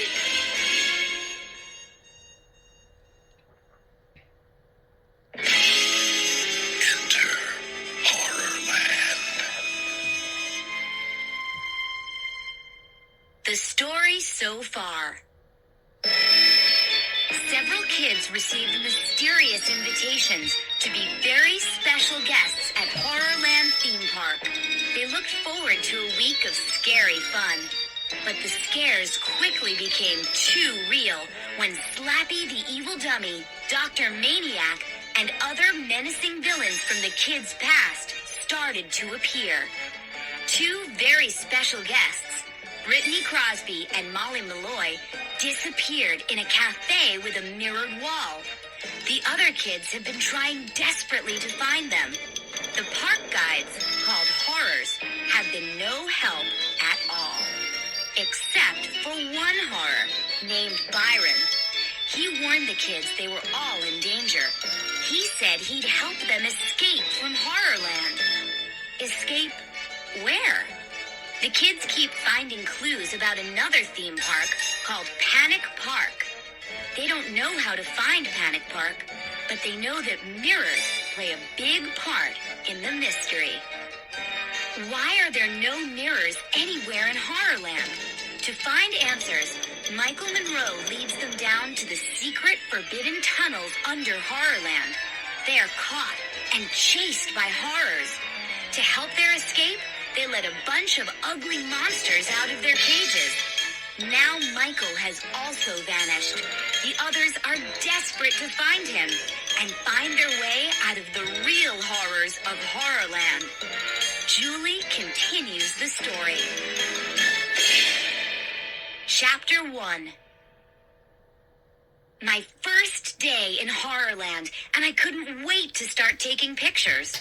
I brought 3 cameras with me, including the awesome new digital camera my dad bought me after I won the photo contest against David Blank. Poor Sammy. When the invitation came to be a very special guest at Horrorland, he was totally psyched. But Mom and Dad had him signed up for 4 weeks of day camp. Of course, he begged and cried and whined and pleaded and threw a tantrum. But there was no way he could come with me. I was glad I didn't have to take the little pest along. I wanted to hang out with the other very special guests, and I wanted to take a ton of scary photos. I unpacked my suitcase. Then I hurried out of Stagger Inn and headed to Zombie Plaza. It was a bright, sunny day, kind of hot and sticky. Crowds of people jammed the plaza. I saw a row of small shops. At one end stood a creepy-looking building that resembled a castle. A marquee over the entrance read, Haunted Theater. I walked past a long line of people in front of a purple and green ice cream cart. No, not ice cream. Big letters on the front of the cart read, Nose Cones. A horror in a long purple apron was handing out ice cream cones shaped like human noses. Everyone, come pick your nose, He shouted. Pick your nose. It's yummy. I snapped a few shots of him. He was funny. He slapped a frozen nose onto his nose and posed for me. Across the plaza, I spotted a fortune teller's booth. Behind the glass sat an old woman carved out of wood. She was dressed in a red velvet dress and had a turban on her head. Madame Doom. I walked closer and raised my camera. I snapped a photo of the booth, but when I checked my picture out on the view screen, I had a surprise. Standing next to the booth was a ventriloquist's dummy. He had big eyes, bright red lips, and an evil smile. He appeared to be standing up, all on his own. Weird, I muttered. I turned back to Madame Doom's booth. No dummy standing there. I flashed another picture. The grinning dummy was there again. In this photo, he had one hand raised, as if he was waving to me. But how could that be? Why couldn't I see him standing there? I started over to the booth, but a loud clang made me stop. Startled, I nearly dropped my camera. I spun around and saw a large grate in the middle of the walkway. The grate flew open and a bald head popped up from underground. At first, I thought it was a man. He had bright blue eyes, human eyes. But then I saw the pointed pig ears on top of his head, standing straight up. And as he hoisted himself up through the grate opening, I gasped. His body was fat and covered with dark fur, like a gorilla.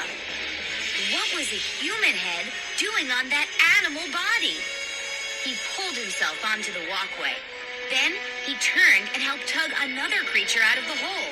The second creature looked just like him. They both had big padded claws with curled talons, like bear paws. They gnashed their teeth and growled. Thick yellow drool spilled from their mouths and plopped on the pavement.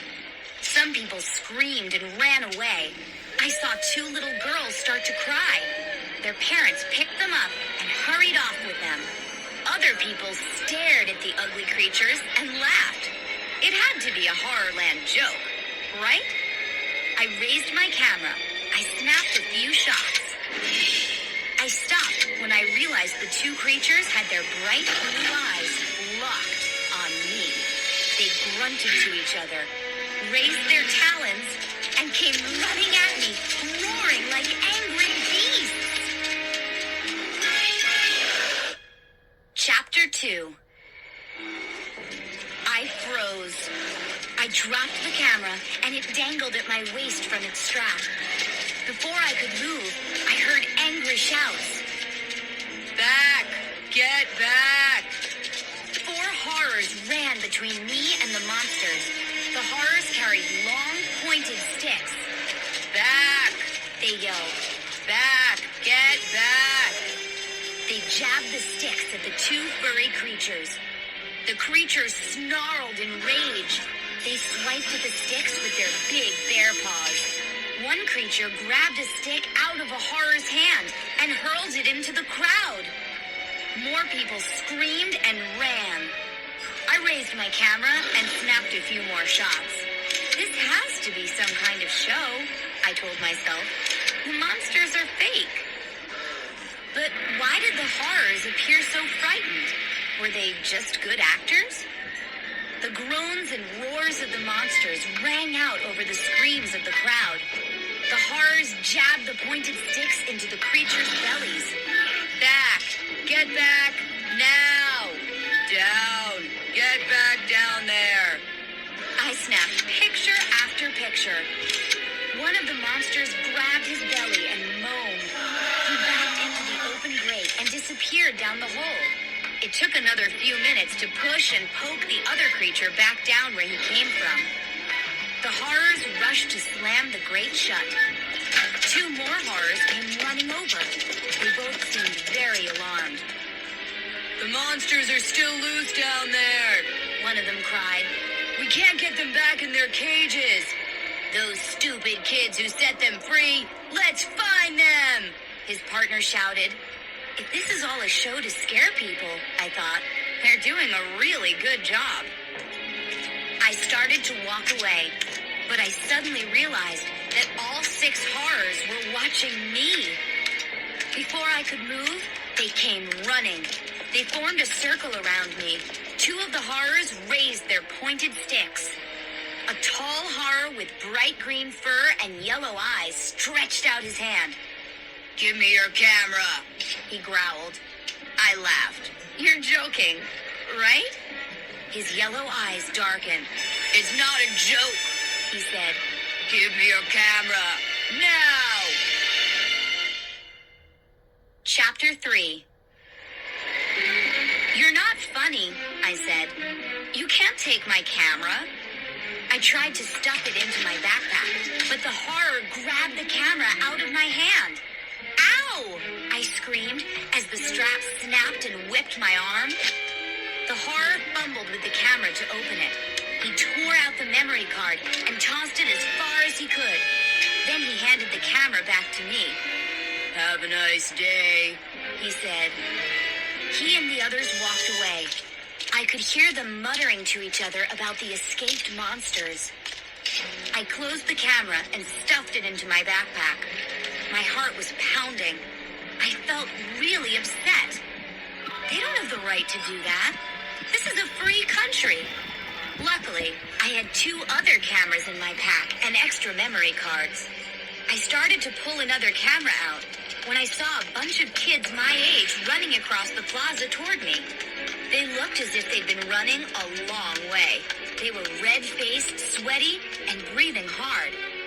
A tall guy with dark hair hurried up to me. Have you seen a big kid? Very wide, kind of hulky. Looks a little like a bulldog. He asked. No, I said. Is he lost or something? The other kids pulled up behind the tall boy. They all struggled to catch their breath. We can't find him, a girl said. We're really freaked. Did you see the monsters? A boy asked me. Yeah, they're totally lifelike, I said. They're not fake, the boy said. They're real. I rolled my eyes. Real monsters? I said. Tell me another one. We're not kidding, a girl insisted. She told me her name was Abby. Are you a very special guest, too? I nodded. I told them my name. I just arrived, I said. I was looking for you guys. The other kids introduced themselves quickly. There were 7 of them. But I'm pretty good at remembering names. I tried to memorize each one. There was Billy, Sheena, Matt, Carly Beth, Sabrina, Robbie, and Abby. Abby grabbed my arm. You're lucky we found you, she said. I frowned at her. Why? What's up? Abby didn't let go of my arm. We've got to get out of this park, she said. 2 girls have disappeared, and now Michael Monroe, too. The tall boy named Matt glanced behind him. Then he turned back to me. If you're one of us, you're in danger, Julie. These kids were serious. It wasn't a joke. What kind of danger? I asked. This place is supposed to be good, scary fun, isn't it? Before they could answer, Carly Beth pointed across the plaza. Guess who? She said. Here come the monster police. I turned and saw two tall horrors in black and orange uniforms with shiny silver badges on their chests. They were trotting in our direction. The kids took off, running toward the haunted theater. Abby glanced back, saw me standing there, confused. She waved frantically for me to follow. They were already far ahead of me. I started to run fast to catch up to them. Why were they so afraid of the monster police? I had a million questions I wanted to ask, but for now, I just wanted to make sure I didn't lose them as they dodged and darted through the crowds in the plaza. They made a sharp turn, ran between a couple of food carts, then shot into a narrow, dark opening in a concrete wall. I leaped over a baby stroller, my backpack bouncing on my shoulder. Abby was the last one to disappear into the opening. The sign above it read, Tunnel of Screams. I hesitated for a moment. Then, breathing hard, I followed them into the tunnel. I found myself in a narrow black passageway. The light was so dim, I could only see shadows. No way to tell how long the tunnel was. I could barely see 2 feet in front of me. I heard voices and the scrape of shoes on the floor. I lurched forward, keeping one hand on the tunnel wall. Oh! I gasped as I heard a girl's shrill scream. I stopped, pressed my hand on the wall. Another scream, and then 2 boys shrieking, high and shrill. I covered my ears. The screams seemed to be coming from everywhere. Ahead of me, behind me, above me. Hey, Abby! I shouted. My voice echoed in the long tunnel. Are you here? Carly Beth? Matt? No answer. Ah! A long, loud scream just ahead made me cover my ears. More shrieks and screams rang out, blaring louder, louder. I started to move again, walking quickly now. I was desperate to get out of this creepy, dark tunnel. How long could it be? The horrifying shrieks grew deafening, painful. My ears throbbed. I could feel my heart racing in my chest. The tunnel curved. Dim yellow light washed over me. I could see the shadows of people up ahead. The deafening screams followed me. And then I felt something sticky on my forehead. I pulled it off. A long, wet worm. I felt another one drop onto my shoulder. With a gasp, I pulled one out of my hair. I looked up. I could see the worms dropping from the tunnel ceiling. Hundreds of them. I tore them off my neck, out of my hair. A worm dropped into my mouth. I spit it out, gagging and choking. The kids weren't lying, I thought. There's something wrong with this park. Everything is too scary and too real to be fun. I started to run through the dim light, my shoes slapping the concrete tunnel floor. I slipped and slid on a thick puddle of worms on the floor, slapping at the worms with both hands, tearing them off my shoulders, my hair. I ran blindly through the long tunnel, the screams throbbing in my ears. And then a shrill scream over my head made me stop and gasp in horror, because I recognized the voice. It was my scream. Chapter 4. Panic shook my entire body. My breath caught in my throat. Frozen in the darkness, I listened to my scream. And then I remembered. The horror in the entrance booth recorded me screaming when I first arrived at the park. He said it was so they could identify me later. So, it's a joke after all. This is all a Horrorland joke, I decided. My legs were still trembling, but I started to walk again. A few seconds later, I saw bright daylight, the end of the tunnel. Yay! I I cheered as I stumbled out of the tunnel. I blinked several times, waiting for my eyes to adjust to the bright light. I brushed a few more worms off my shoulders. I shielded my eyes with one hand and searched for the other kids. No sign of them. Maybe they went back to the hotel, I decided. I was totally eager to catch up with them and find out what was really going on. Why did they seem so scared? Why did they think we very special guests were in danger? I took a few steps towards Stagger Inn when a hand grasped my shoulder. I let out a startled cry. I turned to see a fierce-looking horror. His shiny purple cape fluttered in the wind. He had short yellow horns curling up from his purple, furry head. I glimpsed the brass name tag on his chest. It read, Byron. "Let go of me!"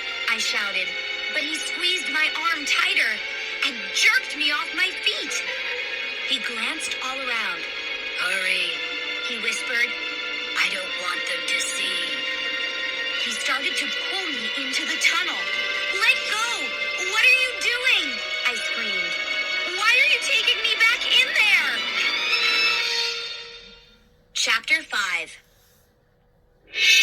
Let go of me! I tried to swing out of his grasp, but he was too strong. He pulled me into the darkness of the tunnel. I could hear the shrill screams echoing behind me. I felt like screaming too. Don't be afraid. Byron whispered. I came to help you. Help me? I stammered. He let go of me. Then he shoved something into my hand. You can use this to escape. He said. I blinked. Escape? Escape from what?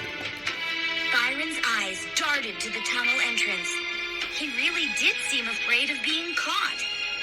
You've all got to get out of Horrorland, he said. You're not safe here. That's what those kids said, I told him. But I don't understand. He raised a big hand to cut me off.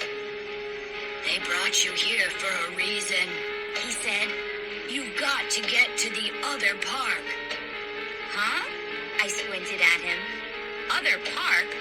But I just got to this park. He shook his head. Listen to me, Julie. You'll all be safe at the other park. Tell the others. Tell them I will try to help. I don't understand what you're talking about, I replied. Why? He was staring past me, out into the light. I turned and saw two horrors running toward us. You must hurry, Byron said. The ones who brought you here are getting impatient. But, I sputtered. If they bring you to the Keeper, Byron said, you are doomed. Then he took off, running hard. The two horrors spotted him. They began waving their arms and shouting for him to stop. But Byron ducked and dodged his way through the crowd. After a short while, the two horrors stopped and gave up the chase. I stepped out of the tunnel. I began to follow the path that led to the hotel. My head was spinning. I suddenly felt I was living in one of those underwater photos where everything is just a blue blur. Byron's words kept repeating in my mind, but they didn't make any sense at all. The other park? The Keeper? Was he putting on a show? Like those monsters that climbed out from underground? Was he serious? I suddenly realized I had something gripped tightly in my hand. The thing Byron had given me in the tunnel. I took a deep breath, trying to shake off my confusion. Then I raised my hand to examine whatever it was. A piece of paper. It looked like an ad or something. It was wrapped around a small, hard object. After I unwrapped it, I put the paper in my pocket and looked at what was left in my hand. A small hand mirror. It was oval-shaped and had a short, red plastic handle. What's the big deal about a mirror? I wondered. Why did he give me this? Then I raised the mirror to my face and let out a gasp. Chapter 6. I look so awful, I cried. I raised the mirror closer. My hair was a tangled mess. I brushed it out of my eyes. Then I pulled 2 more worms out of it. My cheeks were pink and splotchy. I had a long dirt streak on my forehead. From the tunnel? I look as scary as a horror, I thought. Give me a cape and horns, and I can go to work in the park. Suddenly, I felt a strong pull. My head was being pulled toward the mirror, as if it were some kind of powerful magnet. Before I realized it, my face was almost pressed against the glass. Was it some kind of trick mirror? I didn't like it. It was creeping me out. I tossed the mirror into a tall metal trash can. Then I headed toward my room to freshen up. Julie! Hey, Julie! I stopped when I heard a girl calling my name. I turned and saw Abby waving to me frantically. She and the other kids were huddled in a small grassy area at the side of the haunted theater. Matt and Carly Beth were perched on a park bench. The others were sitting on the grass in front of them. They had all been talking at once, but they stopped when I came trotting over. Where were you? Carly Beth asked. I lost you in that screaming tunnel, I said. I sighed. That was a creepy place. It gets a lot creepier than that, Robbie said. Well, you won't believe what happened to me, I said. A big horror pulled me back into the tunnel and started giving me all kinds of warnings. Matt leaned forward on the bench. They all raised their eyes to me. Warnings? Tell us what he said, Matt said. I stepped up beside his bench so I could face everyone. His name is Byron, I said. I read his name tag and... You saw Byron? Carly Beth cried. Where? They all seemed to get very tense. I told you, I said. He pulled me into the tunnel. Do you know him? Go on, Matt said. Tell us everything he said. He warned me that we were all in danger, I said. He said we have to get to the other park. And he gave me this. I pulled the piece of paper out of my pocket. Matt and Carly Beth jumped up from their seats. The others gathered around me. Let's see it, Robbie said. I unfolded it and held it up to them. It looked like an old ad. The color picture at the top showed some kind of cafe or ice cream place. The tables all had blue and white check tablecloths. I saw mirrors on all the walls. These old-fashioned looking kids sat at the tables. They were all eating huge ice cream sundaes from tall glass dishes.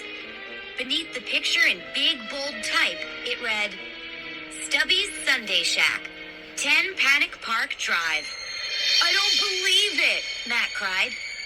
This is totally incredible, the girl named Sheena exclaimed. The kids all started talking at once. They passed the page around and kept staring at it, saying how awesome and amazing it was.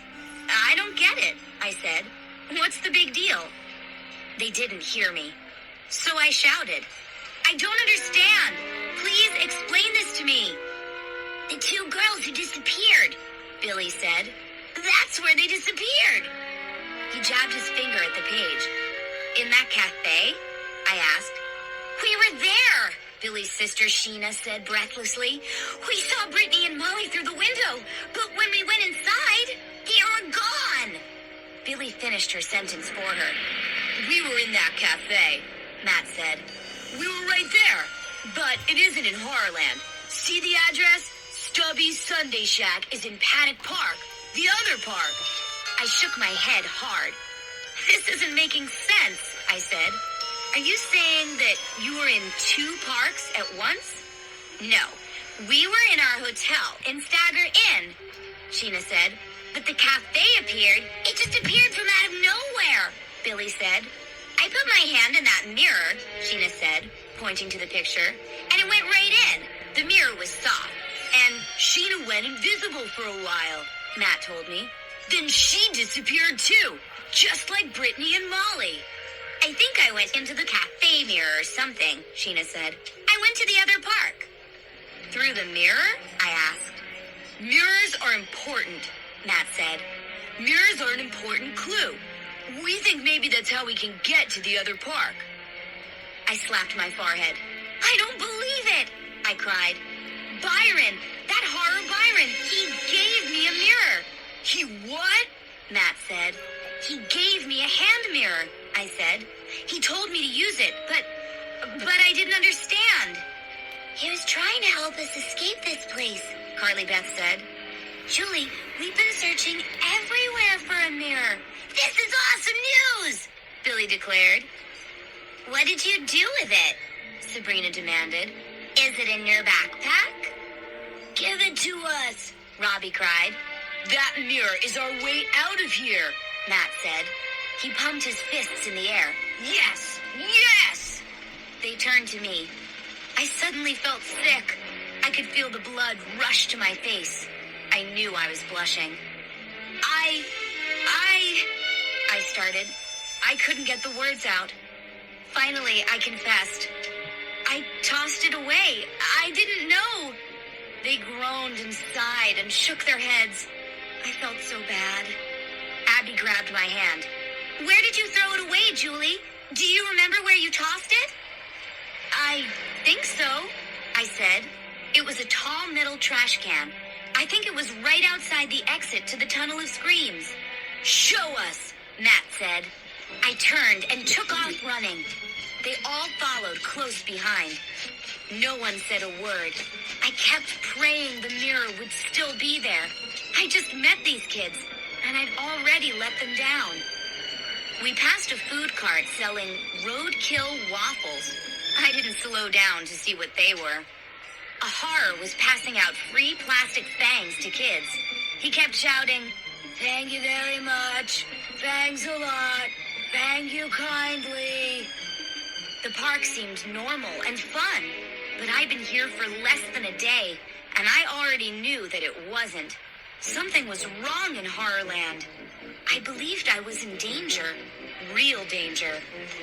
Running hard, I saw the black tunnel exit up ahead. A few feet away stood the trash can. And then I stopped and uttered a horrified cry. No! A bright purple garbage truck was parked a few feet from the trash can. I could hear it roar as it chewed up trash. A horror in a long purple apron picked up the trash can in his purple gloves. He was carrying the can to the truck to empty it. No, please! I tried to scream, but my voice choked in my throat. Please! No! Wait! Matt shouted to the horror. Wait! Please! Don't dump that can! Please wait! Chapter 7. I gasped as the horror hoisted up the trash can. He tilted it to the back of the truck and dumped everything in. With a low roar, the truck instantly began to grind up the trash. We ran up to the horror as he set the empty can back on the ground. He turned to us and raised a gloved hand to one of his horns.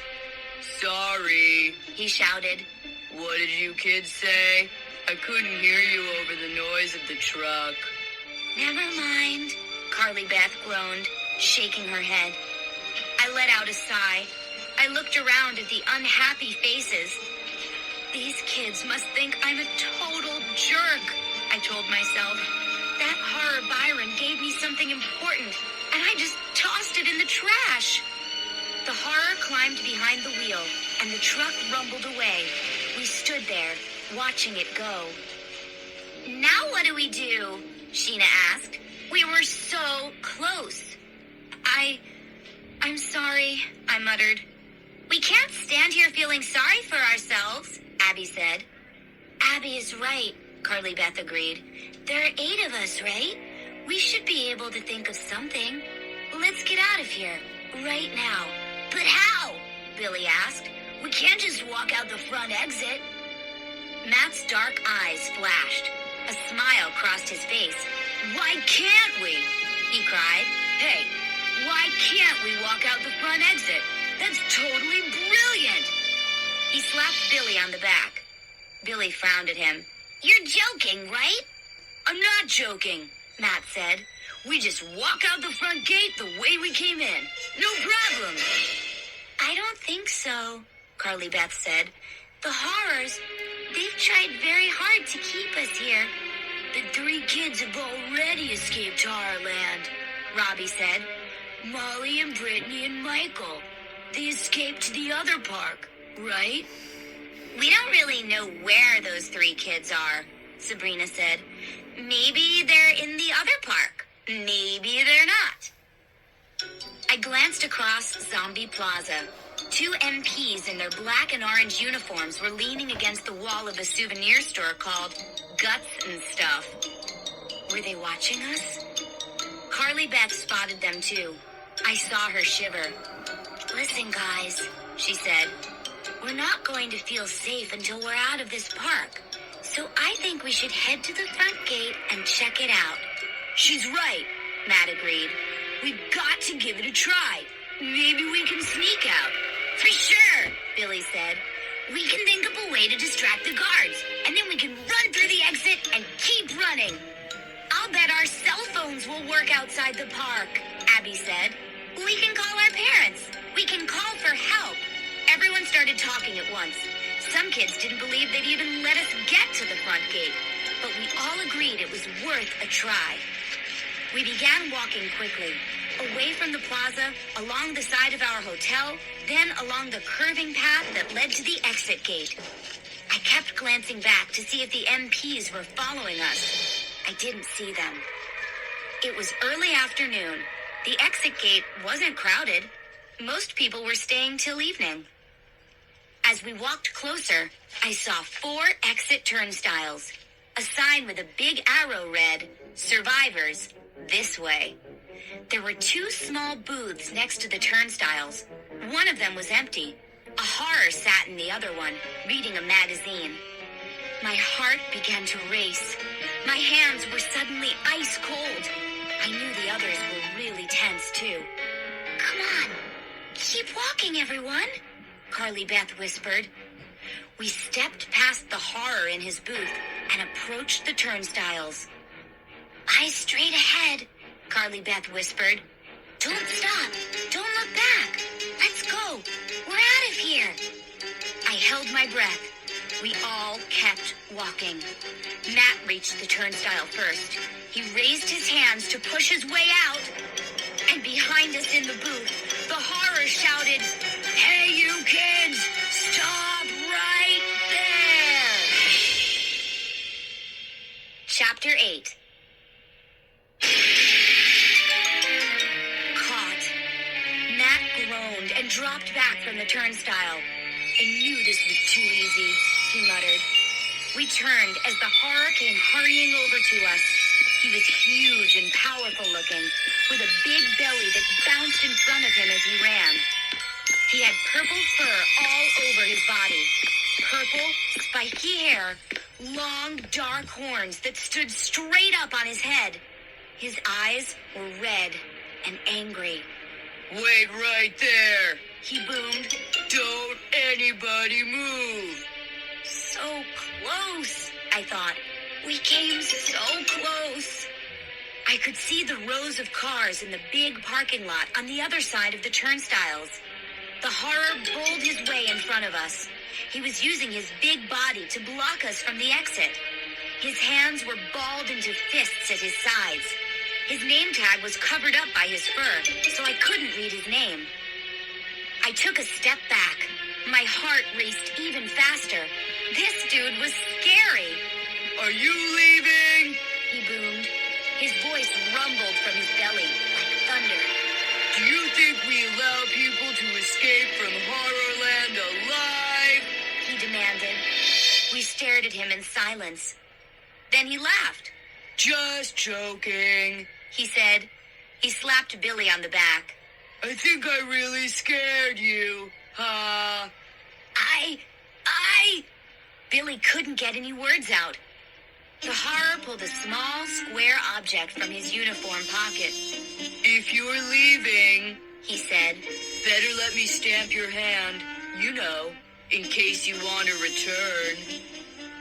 Stamp our hands? My mouth dropped open. The others were in shock, too. We lined up. The horror took a wooden stamp, rubbed it on his purple ink pad. Then he stamped a purple H on our right hands. Hope you had a horrifying time, He said. Matt didn't hesitate. He pushed through the turnstile. On the other side, he started to trot to the parking lot. Carly Beth followed him out. Sabrina was right behind her. One by one, all 8 of us pushed our way out through the turnstile. I was the last one out of the park. As I stepped into the parking lot, I turned back to see if the horror was watching us. No, he had returned to his booth. We kept close together as we made our way down an aisle of parked cars. When we were out of sight of the exit booth, Billy leaped into the air. Awesome! He shouted. Awesome! He and his sister Sheena pumped their fists in the air, then touched Knuckles. We all burst out laughing. It was such a relief. Carly Beth had a huge grin on her face. I don't believe it, she cried. We're out! We made it! That was so easy! The hot sun beamed down on us. The rows and rows of cars gleamed in the sunlight. Matt glanced all around. Then he turned back to us. Now what? He asked. Chapter 9. I fumbled in my backpack for my cell phone. I pulled it out and flipped it open. I shook my head. I held the phone up so the others could see. No service, I muttered. Robbie stared at his phone. I don't have any bars either. Guess we have to move farther away from the park, he said. Matt slapped his hand on a car roof. Where is everyone?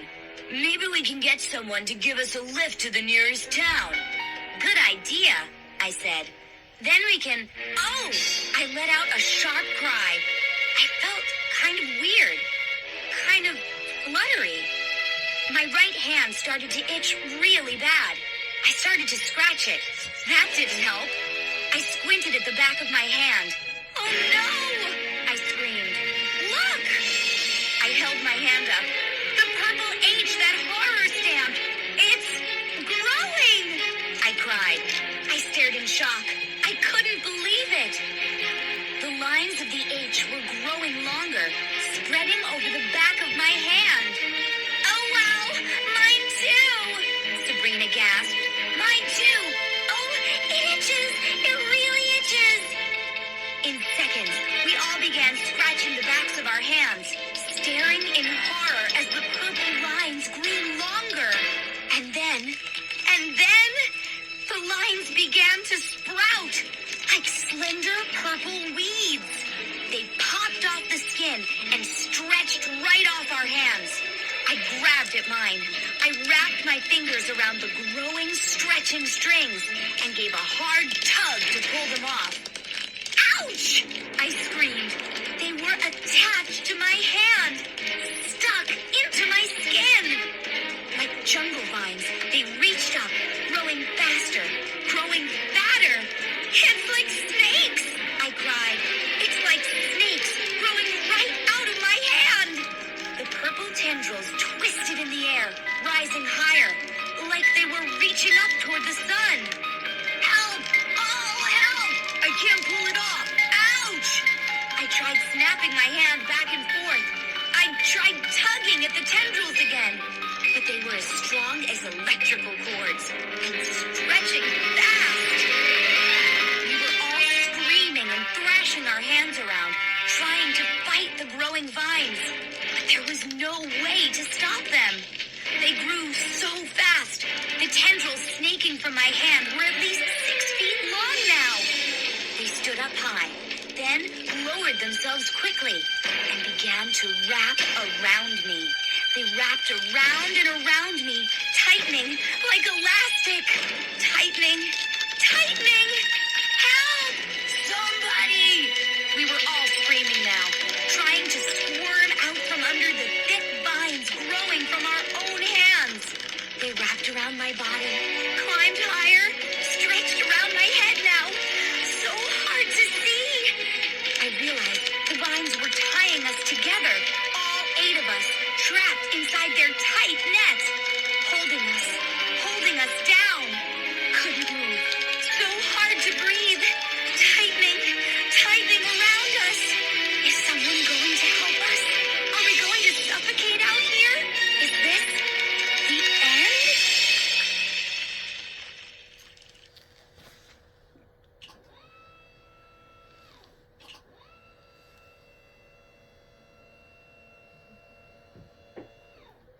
Thanks, Carly Beth exclaimed.